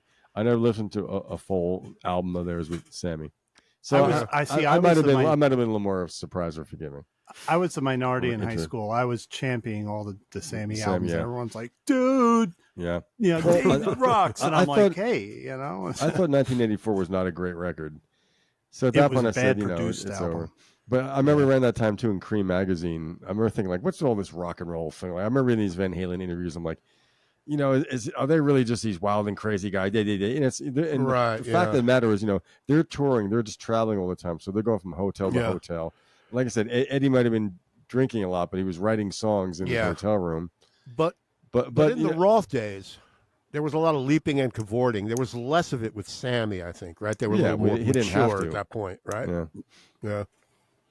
How about remember Bob Dylan, the Rolling Thunder Review? And so many people stopped by. Joni Mitchell would come by and join for like 5 shows or whatever. And the Hawk, Ronnie Hawkins, comes by. Good kid. Dylan talks a little bit about Ronnie Hawkins. Here. Well, Ronnie Hawkins, now, he looked like a shit kicker, but he spoke with the wisdom of a sage. He was like gladiator or something that wrestled and raced in some nondescript Roman arena. Wow. He expected Ronnie to wear a toga instead of that ratty cowboy hat. But he was the wise one. Oh wait, watch. He was no dummy. Scarlett Rivera. Scarlett did. Yeah, they put on some interesting shows there up there in my room. I think I narrated a couple of them. I'm not sure, but she was something else. But wore a sword. She wore a sword everywhere she went. That girl. So I was a little bit uneasy about trying to slip her out. Because boy, if you didn't satisfy her, she's liable to stab you. The Hawk. Yeah. Dylan called him something else. The something of rock and roll. Yeah. One of his books. Yeah. Well, they respected him. The band respected him. The Bob Dylan respected him because the guy was he was wise. He had wisdom. He's been around since the 50s, right? Yeah. He was a real deal too. I mean, a smart guy too because he knew he knew how talented he was. He knew he wasn't going to be a great star. He knew he didn't. See, that's the key. He knew he didn't have. He wasn't going to be Elvis. He wanted to be Elvis. Right. He knew he wasn't going to be Elvis, but he was cool with it. But he had guys like that. He wasn't afraid of having hotshot players in his band because that's how he's going to get to be what he's got to be. But and he moonwalked before Michael Jackson. Yeah, right. Yeah. And when he went to Canada, he knew he said he was a big fish in a nice sized pond. That's not a bad way to make a living, Yeah. If you look at his later years, he lived nicely. You know, Yeah, well, he wasn't a super wealthy guy, but he lived really He was able well. to reap some rewards from his what he did. That's good. Yeah, hardworking guy though. Like I said, he was like Ronnie Van Zant. Another guy was no dummy. Like he worked those bands. You were in the Hawks, you worked. Yeah. Yep. I have a clip of Bruce Springsteen talking about Clive Davis. What's Bruce's middle name? It's Bartholomew. No, it's Dexter. It's I don't know. You said it the other week. Frederick. You said it the other week. Yeah. At the beginning, it's Bruce Freddie. It's Bruce Freddie Springsteen. Yeah. Frederick. Loose bed springs. But he was talking about one of his early records that he made, and it's pretty funny actually. And John said, "Gee, I love you, but you got to play for Clive." John Hammond told him, "I love you, but you got to play for Clive because Clive." Who was Clive working for at the time? John wasn't. It was at CBS, Columbia. Yeah. And I sat down and played the songs, and this was like one of the biggest days of my life. We went in, we did the record, and sent it over to him. And he those drums. He sent it back. He sent it back. They sent it to Clive. Clive sent it back. Clive didn't hear a hit. You're exactly right. There's no singles on the record. There's no singles. Yeah. And I said, well, that's probably true, And I went down to the beach and I wrote Blinded by the Light and Spirit in the Night. So that was a good call. And she was blinded by the light. Cut loose like a deuce. What a great phrase that is. There was a film of Clive reciting the lyrics to Blinded by the Light, which was sent out to all the branch offices. And some fresh zone moonstone was messing with his frozen zone. That was Clive Davis. That was Clive Davis reciting the lyrics to Blinded by the Light. And wearing a very bad suit. Well, that was the 70s, right? I don't care. Wide ties. Oscar Madison didn't wear suits like that. Wide ties and leisure suits, That tie was like a lobster bib. Remember this clip? That's a great line. Hello, grandfather. Hello. He can talk then, can he? Of course he can talk. He's a human being, isn't he? Well, if he's your grandfather, who knows? Ringo had the best line. Well, if it's your grandfather. I did that the other day at work. It's just like, people don't know how to react when you do that. Can I show you something? Yeah. That's what she said. My son gave me a few years ago this little album collection from Bruce Springsteen. And it's got all the albums up to Born in the USA. There's another box. It's the later ones. But that Greetings from Asbury Park, they put it out, and it's just like the original album, but nobody can read those lyrics. They're all put on the, they even got the postcard thing, from the album. They did a great job, but you can't. I have a magnifying glass. I can't read the lyrics. God, that. And then the inner sleeve is like another thing. It's called the inner sleeve. It's like a newspaper thing. And you can't read anything, but they did their. Lou, did you notice Mark just said God like Napoleon Dynamite? God. Wait, no, hey, everyone's quiet, right? Okay. Have a quesadilla. Oh, by the way. Yeah. There it is. Yep. It's got the machine heads on it. It's all strung up. Yeah, it's an old one too because it's got the round string tree. That's an old one. Oh, okay. Well, it's also got the telly headstock. Well, it was the Fender. It was the Fender Broadcaster, right? Then it was the Fender Nocaster, and before it was the Telecaster, it was the Noodlecaster. That's what I think. We got to trademark Wet noodles. What does the body look like? Is the body in the shape of a form of pasta? It's a. I don't know. That's a good point. It's like a shell. It's like a rotini or something. When you get to Asheville. Asheville. Perry, this one's for you.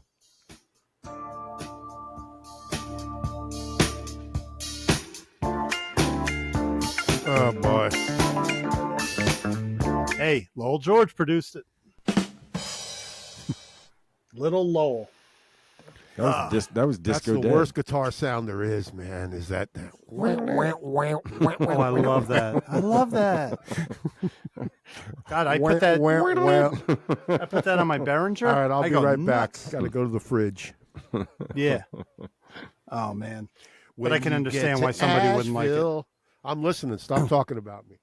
Yeah, Perry really stinks tonight. You know that? Just Shit, don't he tell him I does. said that. Yeah. Yeah, someone Wait, said. does Perry have one of them Wi-Fi wireless Yeah, he does. headsets he can He walk does. around? Yeah. Someone once said Perry stinks. I said, like shit, he does. Someone said Perry's not fit to sleep with pigs. I'm like, no, he is. Keep going. He's not back yet. Oh my god. Perry. Speaking of Perry,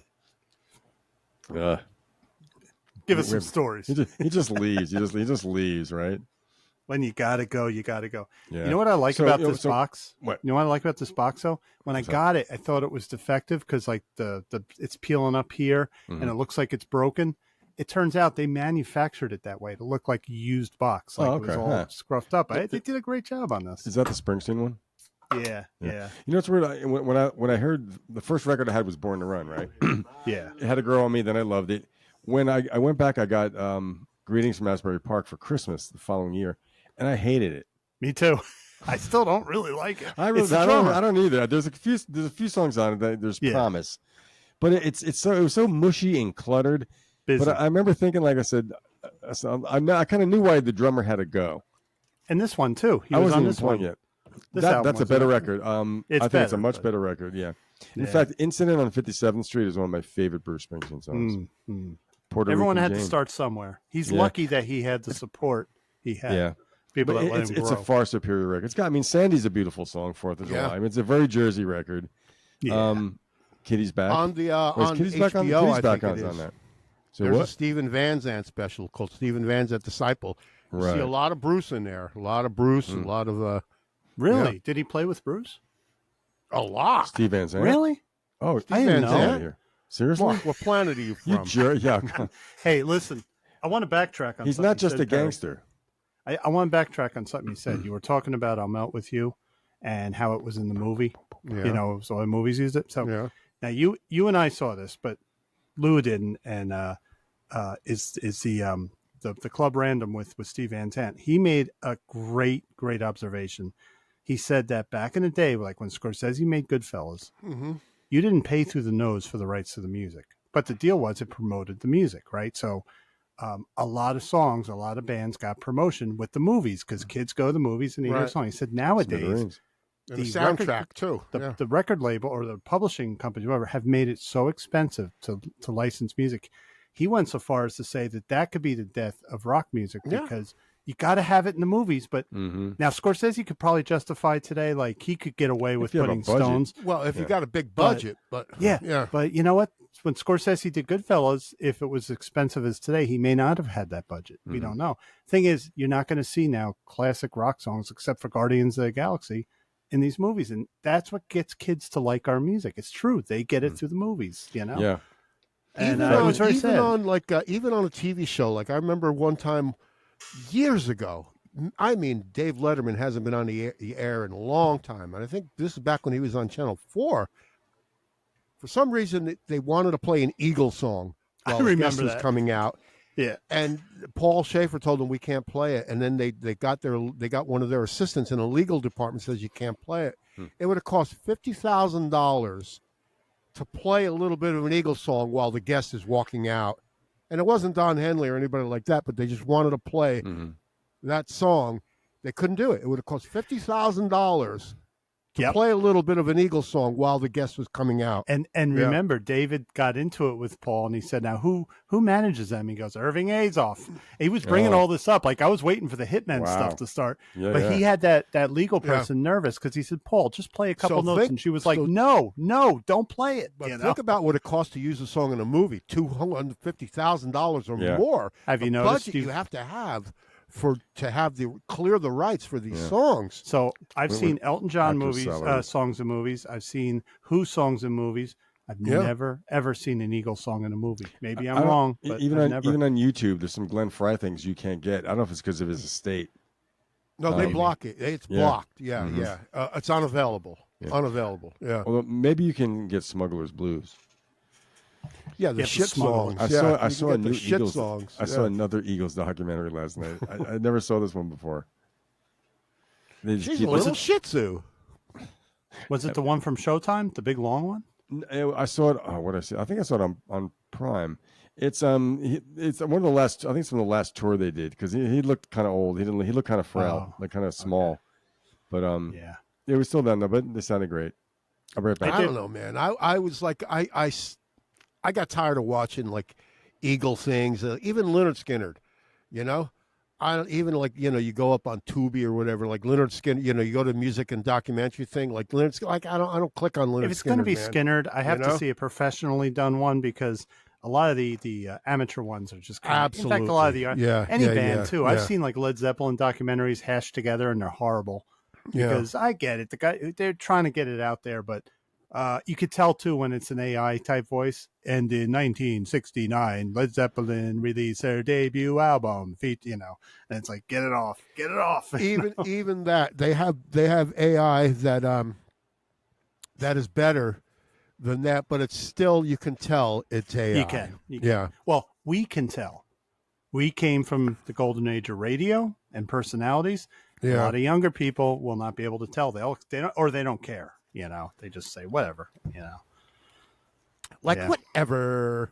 Like these are TikTok people, right? Everything has to be condensed into 50 seconds or less.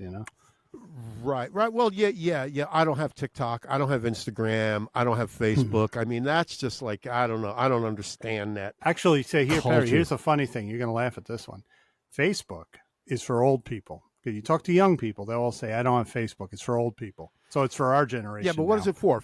People on Facebook need adulation from total fucking strangers? You know what I mean? Like, look at this. What is it? Yeah. What is it? Look at this great glass of wine I had today at 2:00. Right, you all have to see it. Like, thumbs up, like my, like a picture of my food. Why don't you like a picture of my food? And I'm guilty of this. But when I live stream from Dead and Company, and I did it, but I'm like, when you see a live stream of a concert from someone's phone, sounds it doesn't like shit. even convey what it's like being there. But I did it because I was dumb. You have a few drinks in you. I do it. Yeah. But Facebook has some good stuff. We're talking about social media. What are you going on about? Social media. I was telling people about Instagram and TikTok and Facebook. I was telling Perry it's how all corrupt. Adulation hounds from fucking Facebook strangers. is considered now, because I talked to my son, he says Facebook is for old people. It's not for young people. So it's really for our generation. It's kind of true. Yeah, you don't see young people just like my food, like my pictures. How come nobody likes my food? Yeah. Or it's a lot of people breaking down from the world to see. There's a lot of that in a certain age group, I might add. I won't go any further. Yeah. And don't forget, I'm talking adults. But anyway, it's just like, wow, let it all hang out. Don't join a Facebook group of the town you live in, because it's the equivalent of going to a town hearing. All the worst complainers. So in my town, we had a few pedestrian fatalities on Middletown Road. So they put these islands in. Everyone's bitching about the islands. Like, give it up. Just give it up. So you had islands put in the road. Who cares? It doesn't bother anybody. They're not going People away. Bitch and moan. Yeah, I don't waste time with that. But how we got the archives, man. We got a couple of clips from a couple of audio samples from the archives. We got some Do I get to hear Lou again? From the archives? Yeah. Come on. I'm gonna hear it. No, I don't think you're talking that fast. I think you did a little John Kennedy here or something. So let's see. We do a bunch of stuff, yes, right? We do. Always do. Yeah, Yep. Bobby. Speed freak. We were I bought from Maryland. talking about some debut albums that we like, or yes, debut notable debut albums. Yep. Notable debut albums. Yep. Mine are at the end of my Yep. notes. Yeah. Anybody want to kick off this category? Notable or memorable debut albums? You know what I say. I nominate Mark Smith. All right. Okay. Now, my notable debut albums. My notable debut album. Mark he did his fat album. How about Arba Yuba? How about Arba Yuba Tuba Deba? I was trying. But if. Well, you want to hear that again? Yeah, I want to hear that again. How about Arba Yuba? Now, my notable debut albums. My notable debut albums are. I was drinking ones vodka. I personally like. But if there's a couple that I'm not crazy about, but I'll just say they were big at debut albums. So I'm going to go with my first will be, sorry guys, Zebra. Oh, I think Jesus. it's the best album, and it is Zebra alert. a notable debut album. We actually reviewed that album a couple of weeks ago, didn't we? Yep. Yeah, we did. Yep. And I got It's a good record. Yeah, we did. It's a really good record. Yeah. Thank you, Lou. It's a fine. Stands It's a the good, test of it's a time. good record, Bobby. Go ahead. Lou kisses your ass. Go ahead. Thank you, Lou. Fuck you. Why don't you give him a reach around, Mark? Oh my God. You. That's some low hanging fruit right there, buddy. Okay. Who's next? Lou, you're up. I got one. Another record that we reviewed recently last week, and it's the debut album by the Dream Academy. Yeah. I think it took us all by surprise. We reviewed that one too. Great record. Absolutely, Yeah. too. Yeah. Yes. Yeah. Much to our edification and delight. Ooh. Because I was expecting something like, okay, great hit single, some nice stuff, but no, pretty good stuff. So, 2 good albums in a row. Yeah. I think a great debut album is the Go-Go's, Beauty and the Beat. It's a great debut album. A lot of hit singles on there. I agree. It's a fun record. And I It's think the Jack best of their Calabrese catalog. would agree with me. Scott I wouldn't. don't know about Scott McLean, but Jack agrees. Do you know the year that came out? Early 80s. 81, possibly. 81, something 82, like you that. mean 81? Yeah. Okay. Peak MTV time. Yeah. Yeah. Yep. Hey, Perry. I had big Hey, reverb what? on the mic. This one's for you, buddy. And I said before, yeah, I want no more. What's that, Zebra? Listen to those drums. And I can't complain. Ah, it's a great tune. That's That's Zebra? a great tune. Finally got Zebra's back on Spotify. Atlantic took them off for a while. I don't know why, really? but they're back. Huh. So. There might be one more from the archives. Yeah. I got one. Oh, Lou. Is it? Yeah. I think we skipped. Yeah, you. Okay. Yeah. REM's debut album. Jesus. Ooh, Yeah. Alternative indie rock classic. That's funny. I wonder how that ranks in indie. You could look it up, but indie rock, alternative rock debut albums. Because there's classic rock, and I looked up some debut albums of all time, and there's a whole bunch of stuff in there from the modern day too. But anyway, so don't know. On a personal level, REM's first record was a beauty. Yeah. Beauty. Absolutely. It's a gem. Yeah. It's a gem. I would go so fast. I can't think of anything I can criticize about it that is not petty. So it's almost maybe a perfect record. It just seems like one of those records where you can just drop the needle and just let it go, and every song is moving. And I think even songs that you might not, you always like some things more than others. The ones that you may not like as much, there's something great about them, or just interesting. Yeah. It's an Very emotional interesting record too. It's an emotional record, I think. Right. Yeah. And we're going to circle back to REM's Murmur in a little bit too. Okay. Right. For other Isn't reasons. that weird? Like you had mentioned REM's Murmur as the #1 record on the Spin magazine list, right? Yep. And this has been happening a lot the last couple of weeks. What? I'm saying weird words in my car, and they're popping up on the radio. Like I said, preposterous, and something. It's a preposterous thing. What is that? What is that about, man? It's antenna. I know what you mean. I don't know what it's called. It's Listen, remember it's not last week? deja vu. It's a collective unconscious thing. It's when you did that Elvira song last week. Yeah, Boom Bapa. Like 2 days before that, I sent that to Sot Mitter going, ha, joke's on you. And then we do the show, and I'm like, Jesus, how did you? I woke up with that fucking song in my head for no good reason. Going, why is it? Why? And then you play it 2 days later. I didn't tell you about it. Now that's an oddity because how often do you think about that song by the Oak Ridge Boys or by the Oak Ridge? How often do you think about the Oak Ridge Boys? I laugh at myself sometimes with it. Yeah. Oh yeah, like a giddy up. But it's like that's been happening a lot lately. It's energy, Giddy man. up. And the weird thing is, you told me that sometimes you just laugh. You're in your car and you say these things to yourself, like like that one, yeah.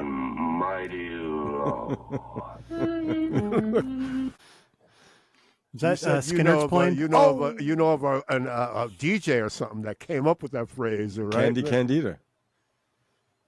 It was just it was from the Dr. Demento novelty show. That's who that is. Yeah. When I was researching that to find that clip, a clip of Candy Candido came up, and I didn't click on it. I'm like, who the fuck is this guy? Right. Then I realized, like, oh shit, you were talking about that guy. Yeah, like you said, that might have been Mel Blanc doing that cartoon character, but this guy he did it. That was his tagline or whatever. But it comes in handy when you're feeling tired. I'm feeling mighty low. Mighty low. I got one other thing, man. I don't know if this is the category, acoustic duos. Acoustic duos. Hall & Oates. Like America.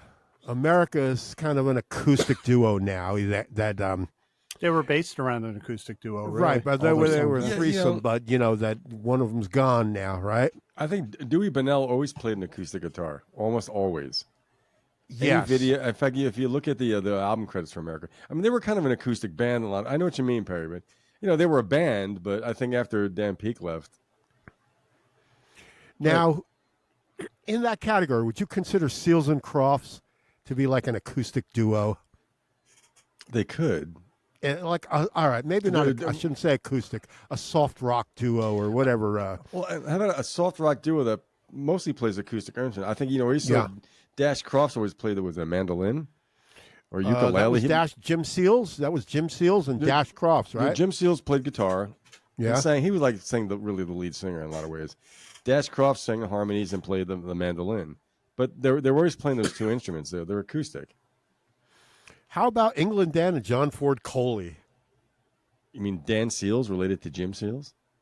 Yeah, that's right. Yeah, right. Dan Seals, who had 9 #1 songs as a country artist. Wait. Hold on. England Dan and John Ford Coley. Right. Which one is Jim Seals' brother? England Dan? Dan. His name is Dan Seals. It was his younger brother, yeah. Really? They're both gone. Yeah, Dan Seals was his younger brother. But, England Dan and John Ford had that big hit, Really Like to See You Tonight. Oh, that was smash hit. That was them, Hello, huh? Yeah. It's been, and also, what was it? Hello, yeah. We'll It's been never a have to while. say goodbye again. That was them, too. But then Dan Seals went on to have a country career. And he had 9 #1 country hits. So he had more hits than Seals and Crofts, #1s than Seals and Crofts had. Holy shit. They did the anti-abortion album, and it kind of hurt their career. What do you mean anti-abortion? It was because of their religion? Seals and Crofts did an album called Unborn Child. They were part of this Baha'i. Yeah, I remember religion. that. Yeah, and it's not as well. There's some aspects about life that they actually feel about, but there wasn't it didn't seem culty. It's a big organization, but they did an album like that, and it didn't go over so well. So they didn't follow LRH, right? I hate acronyms. LRH. L. Ron Hubbard.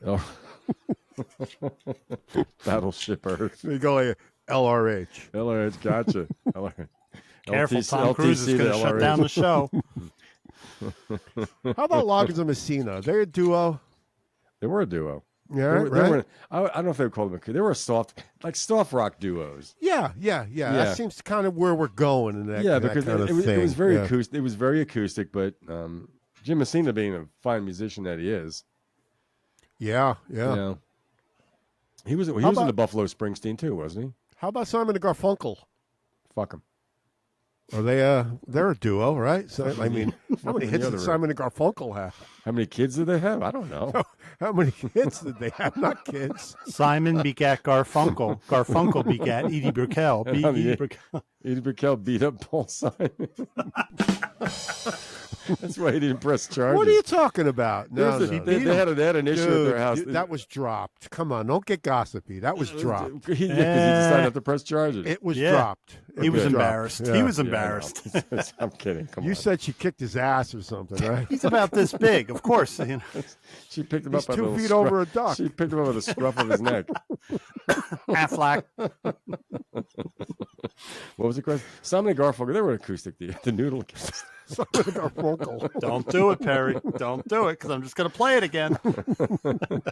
Do what? Oh, I get it. You're going to play some Jerry. Yeah. No, but so after I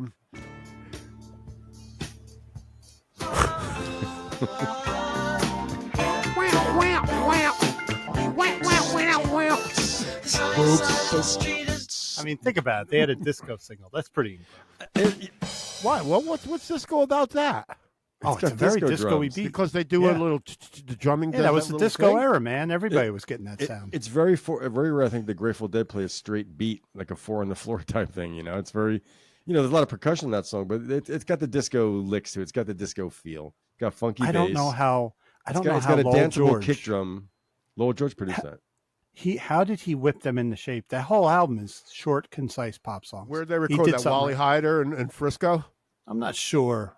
Well, check it out. Probably. Was it Wally Hyder? Because the Dead recorded there a lot. So did Creedence. There's Wally Hyder in Frisco. Then they built one in L.A. But is that Bill Hyder's father? Wally Hyder. No, it's spelled differently, dude.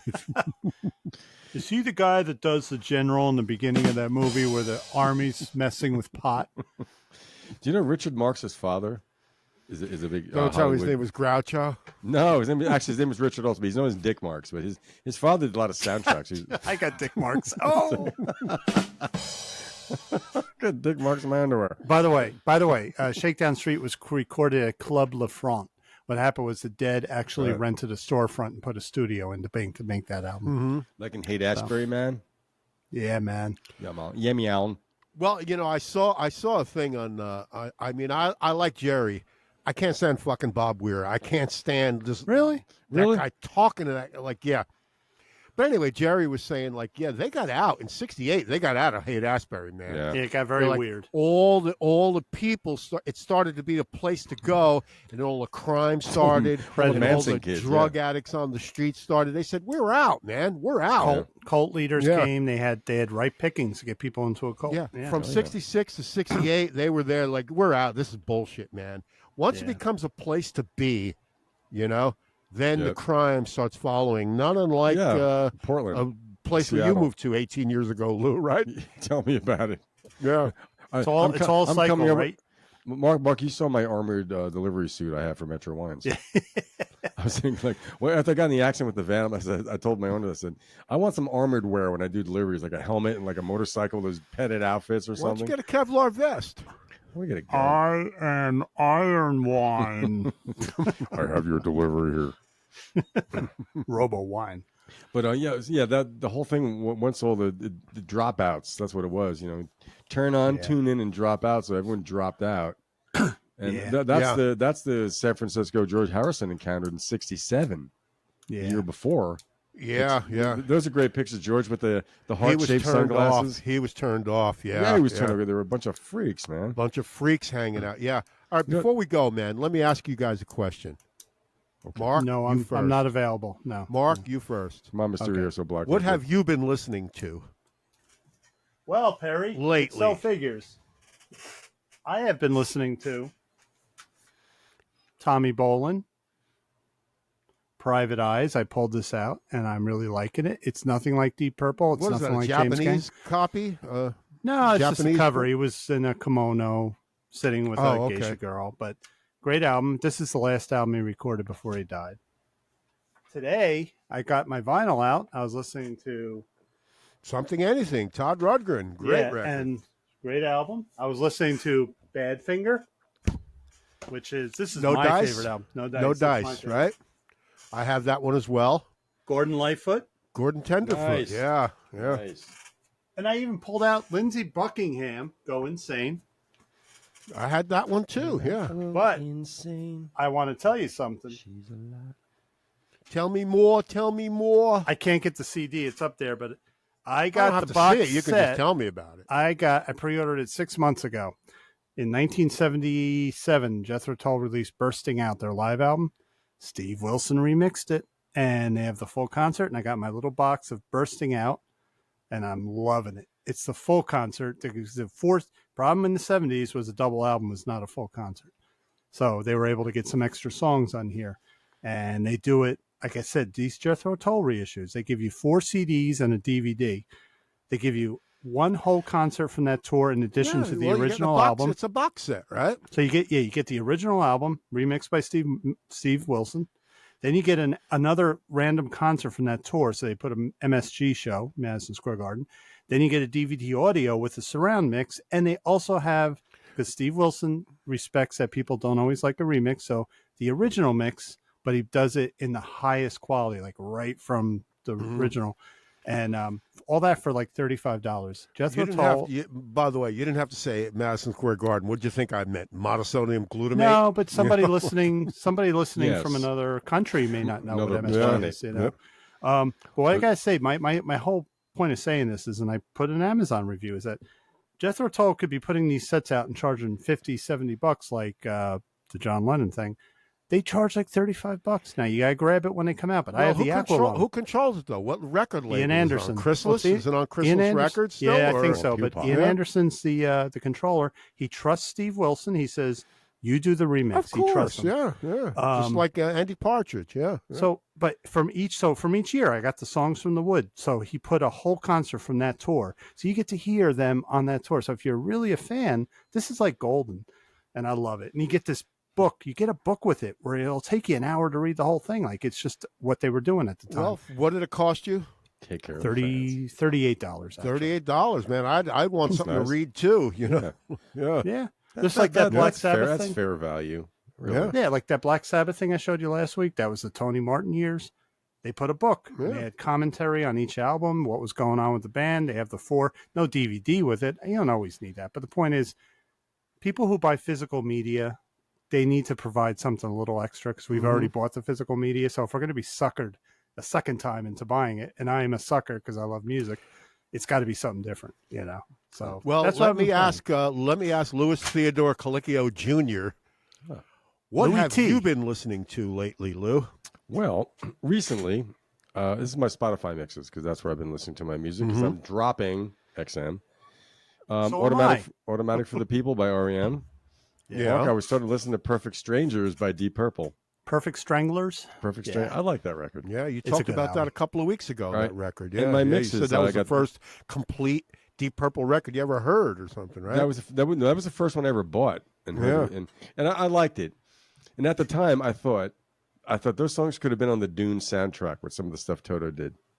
Yeah, good point. Okay. Dun, dun, dun, dun. So I was listening to them. This is the Young Rascals today. And, Rascals songs I've never heard from some of their later albums. Also, I did listen to one of their last records. I forgot the name. It's very jazzy. Well, they were the Rascals then. They were only the Young Rascals for a Right. short time, right? But Then they were the Rascals. True, when they wore Yeah. those dumb outfits. But this one is called This is the Young Rascal. But it encompasses everything. I have a Gordon Lightfoot mix. I listened to REM's Reckoning Deluxe Edition, Deep Purple Machine Head, Quentin Tarantino's Once Upon a Time in Hollywood soundtrack. Nice. That's your new Godfather. That's my new Yep, Godfather, yep. yeah. Led Zeppelin 2, REM's Greatest Hits, Reveal, Gene Clark Radio. Some good stuff on that. There's some really good. And they're mostly mixes. I listened to Blue Oyster Cult's Spectres the other week. Yeah. And so what else? Anything else here? I've been jumping around. Let's see. Brewer and Shipley Radio. Interesting.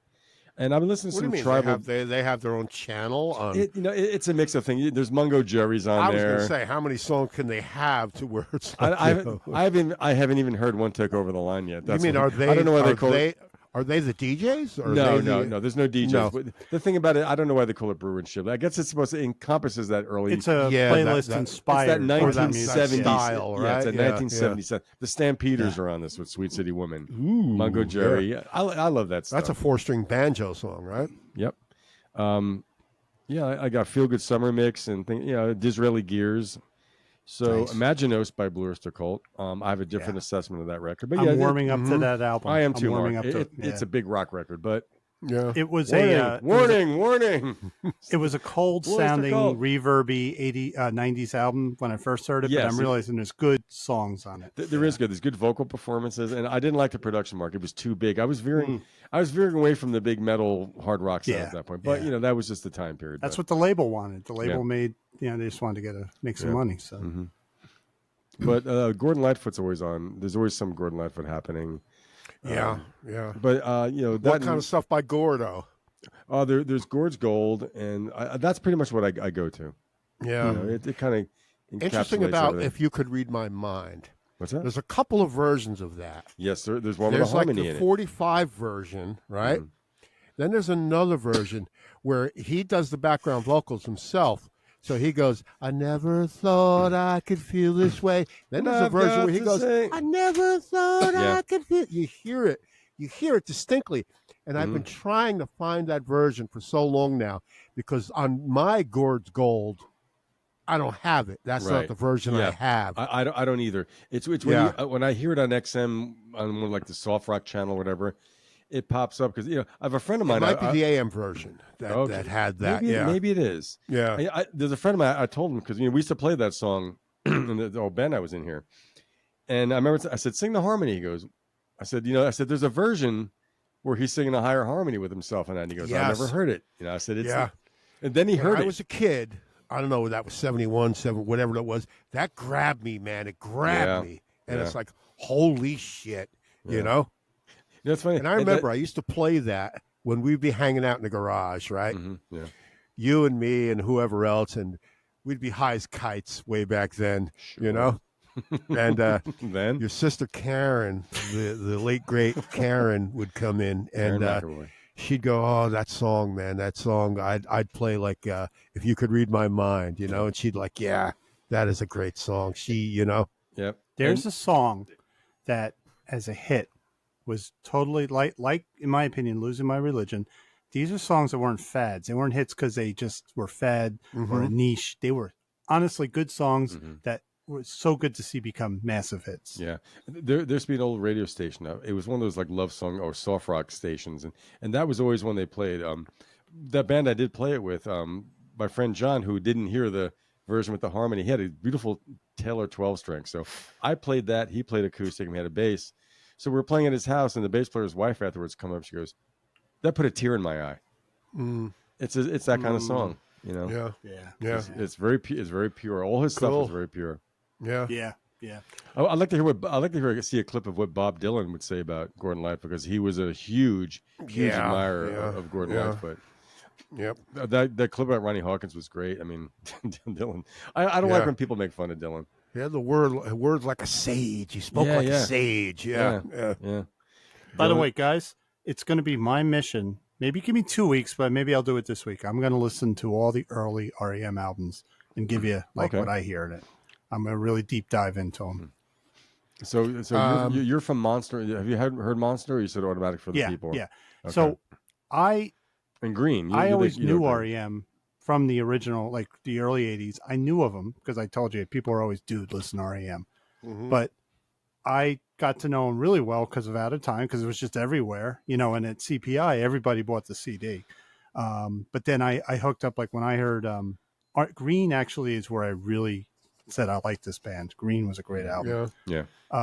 But then my thing was after Out of Time is Automatic for the People. That just struck me. That hit me hard. Like that was like from the minute I heard that. All right, that record was one other huge. question. Yeah. We've been doing this show for how long now? Over 20 2 years. Is anyone going to ask me what I've been listening to lately? I was about to do that, Perry, but you interrupted me. Yeah, right. Sure you were. Yeah.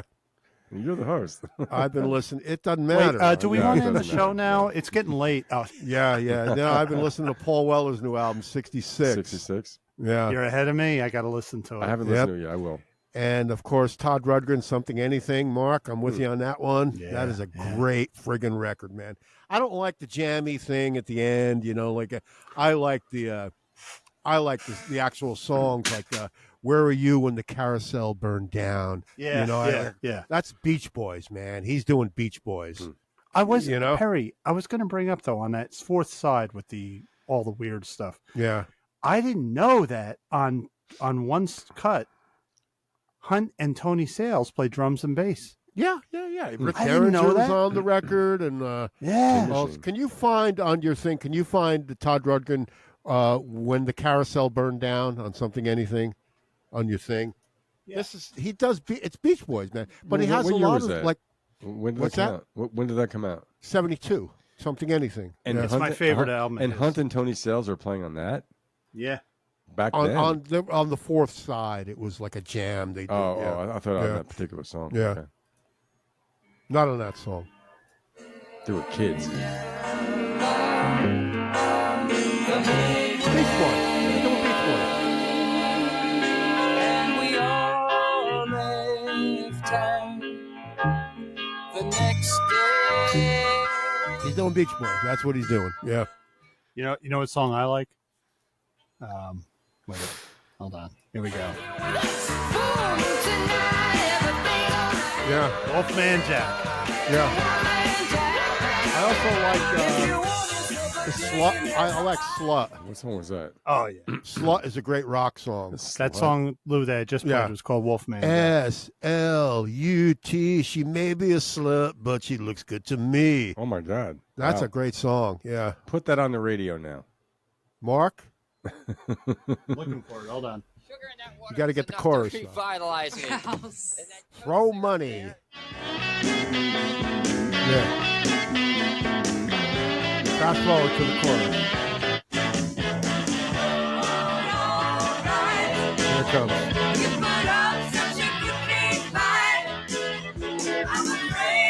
Yeah, here it goes.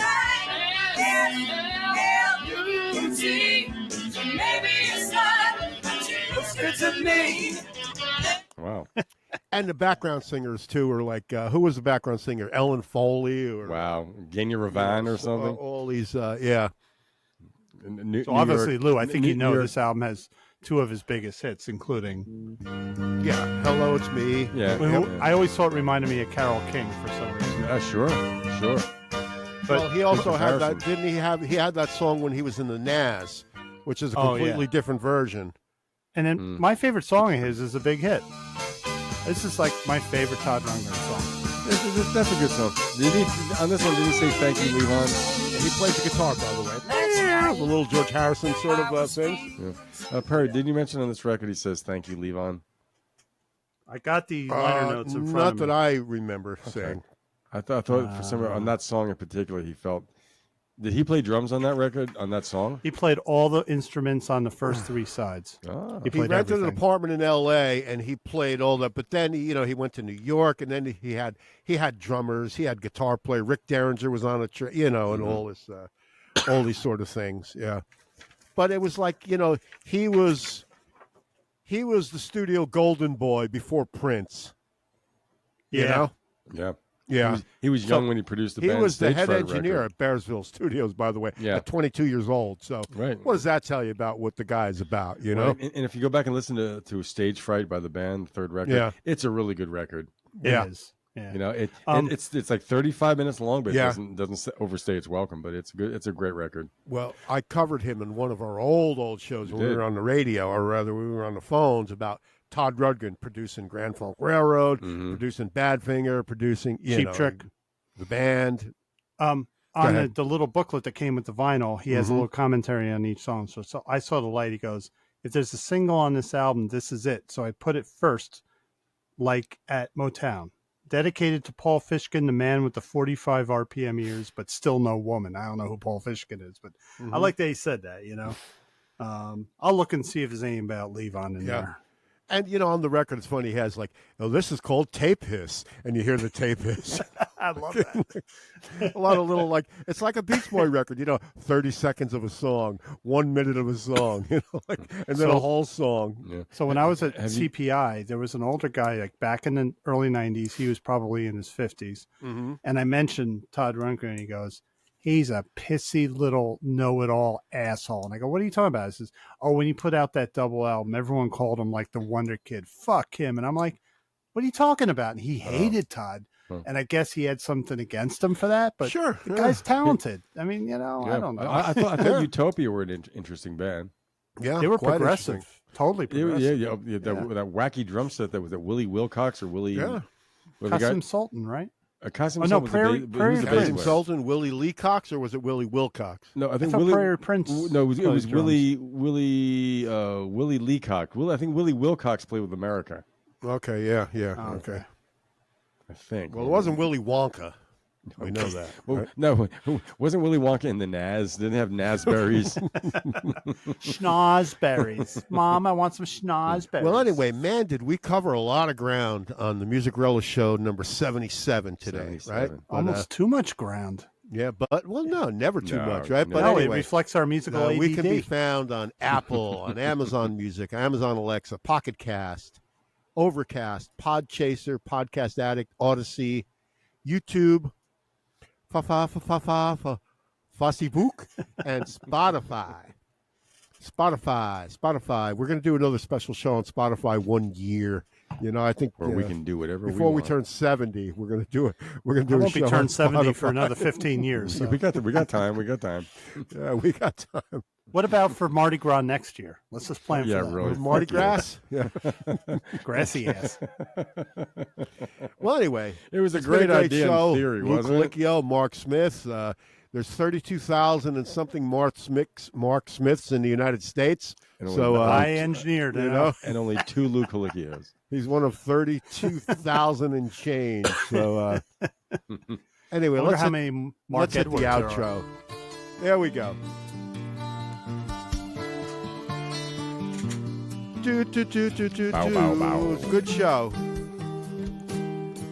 Wish I It's could always redo fun. the solo. And I'm If it's feeling Sunday, mighty it's low. the Music Relish Show at gmail.com. Yeah. Music Relish Show at thanks for our subs gmail.com. and thanks for new subscribers, by the way. Whoever you may be, thank you so much. Yeah, we got a couple new ones, yeah. Music Relish Show at gmail.com. We got 44 submarine sandwiches. There it is. Look at Lou playing it. Look at Lou playing the drums in there. Look at that guy. Is that what that is? Damn. It's so small. I'm sure it's not a bot. Where'd he go? He went away. He done disappeared. I was that guy Fast as making you it see at him, he's 45 RPM. Yeah.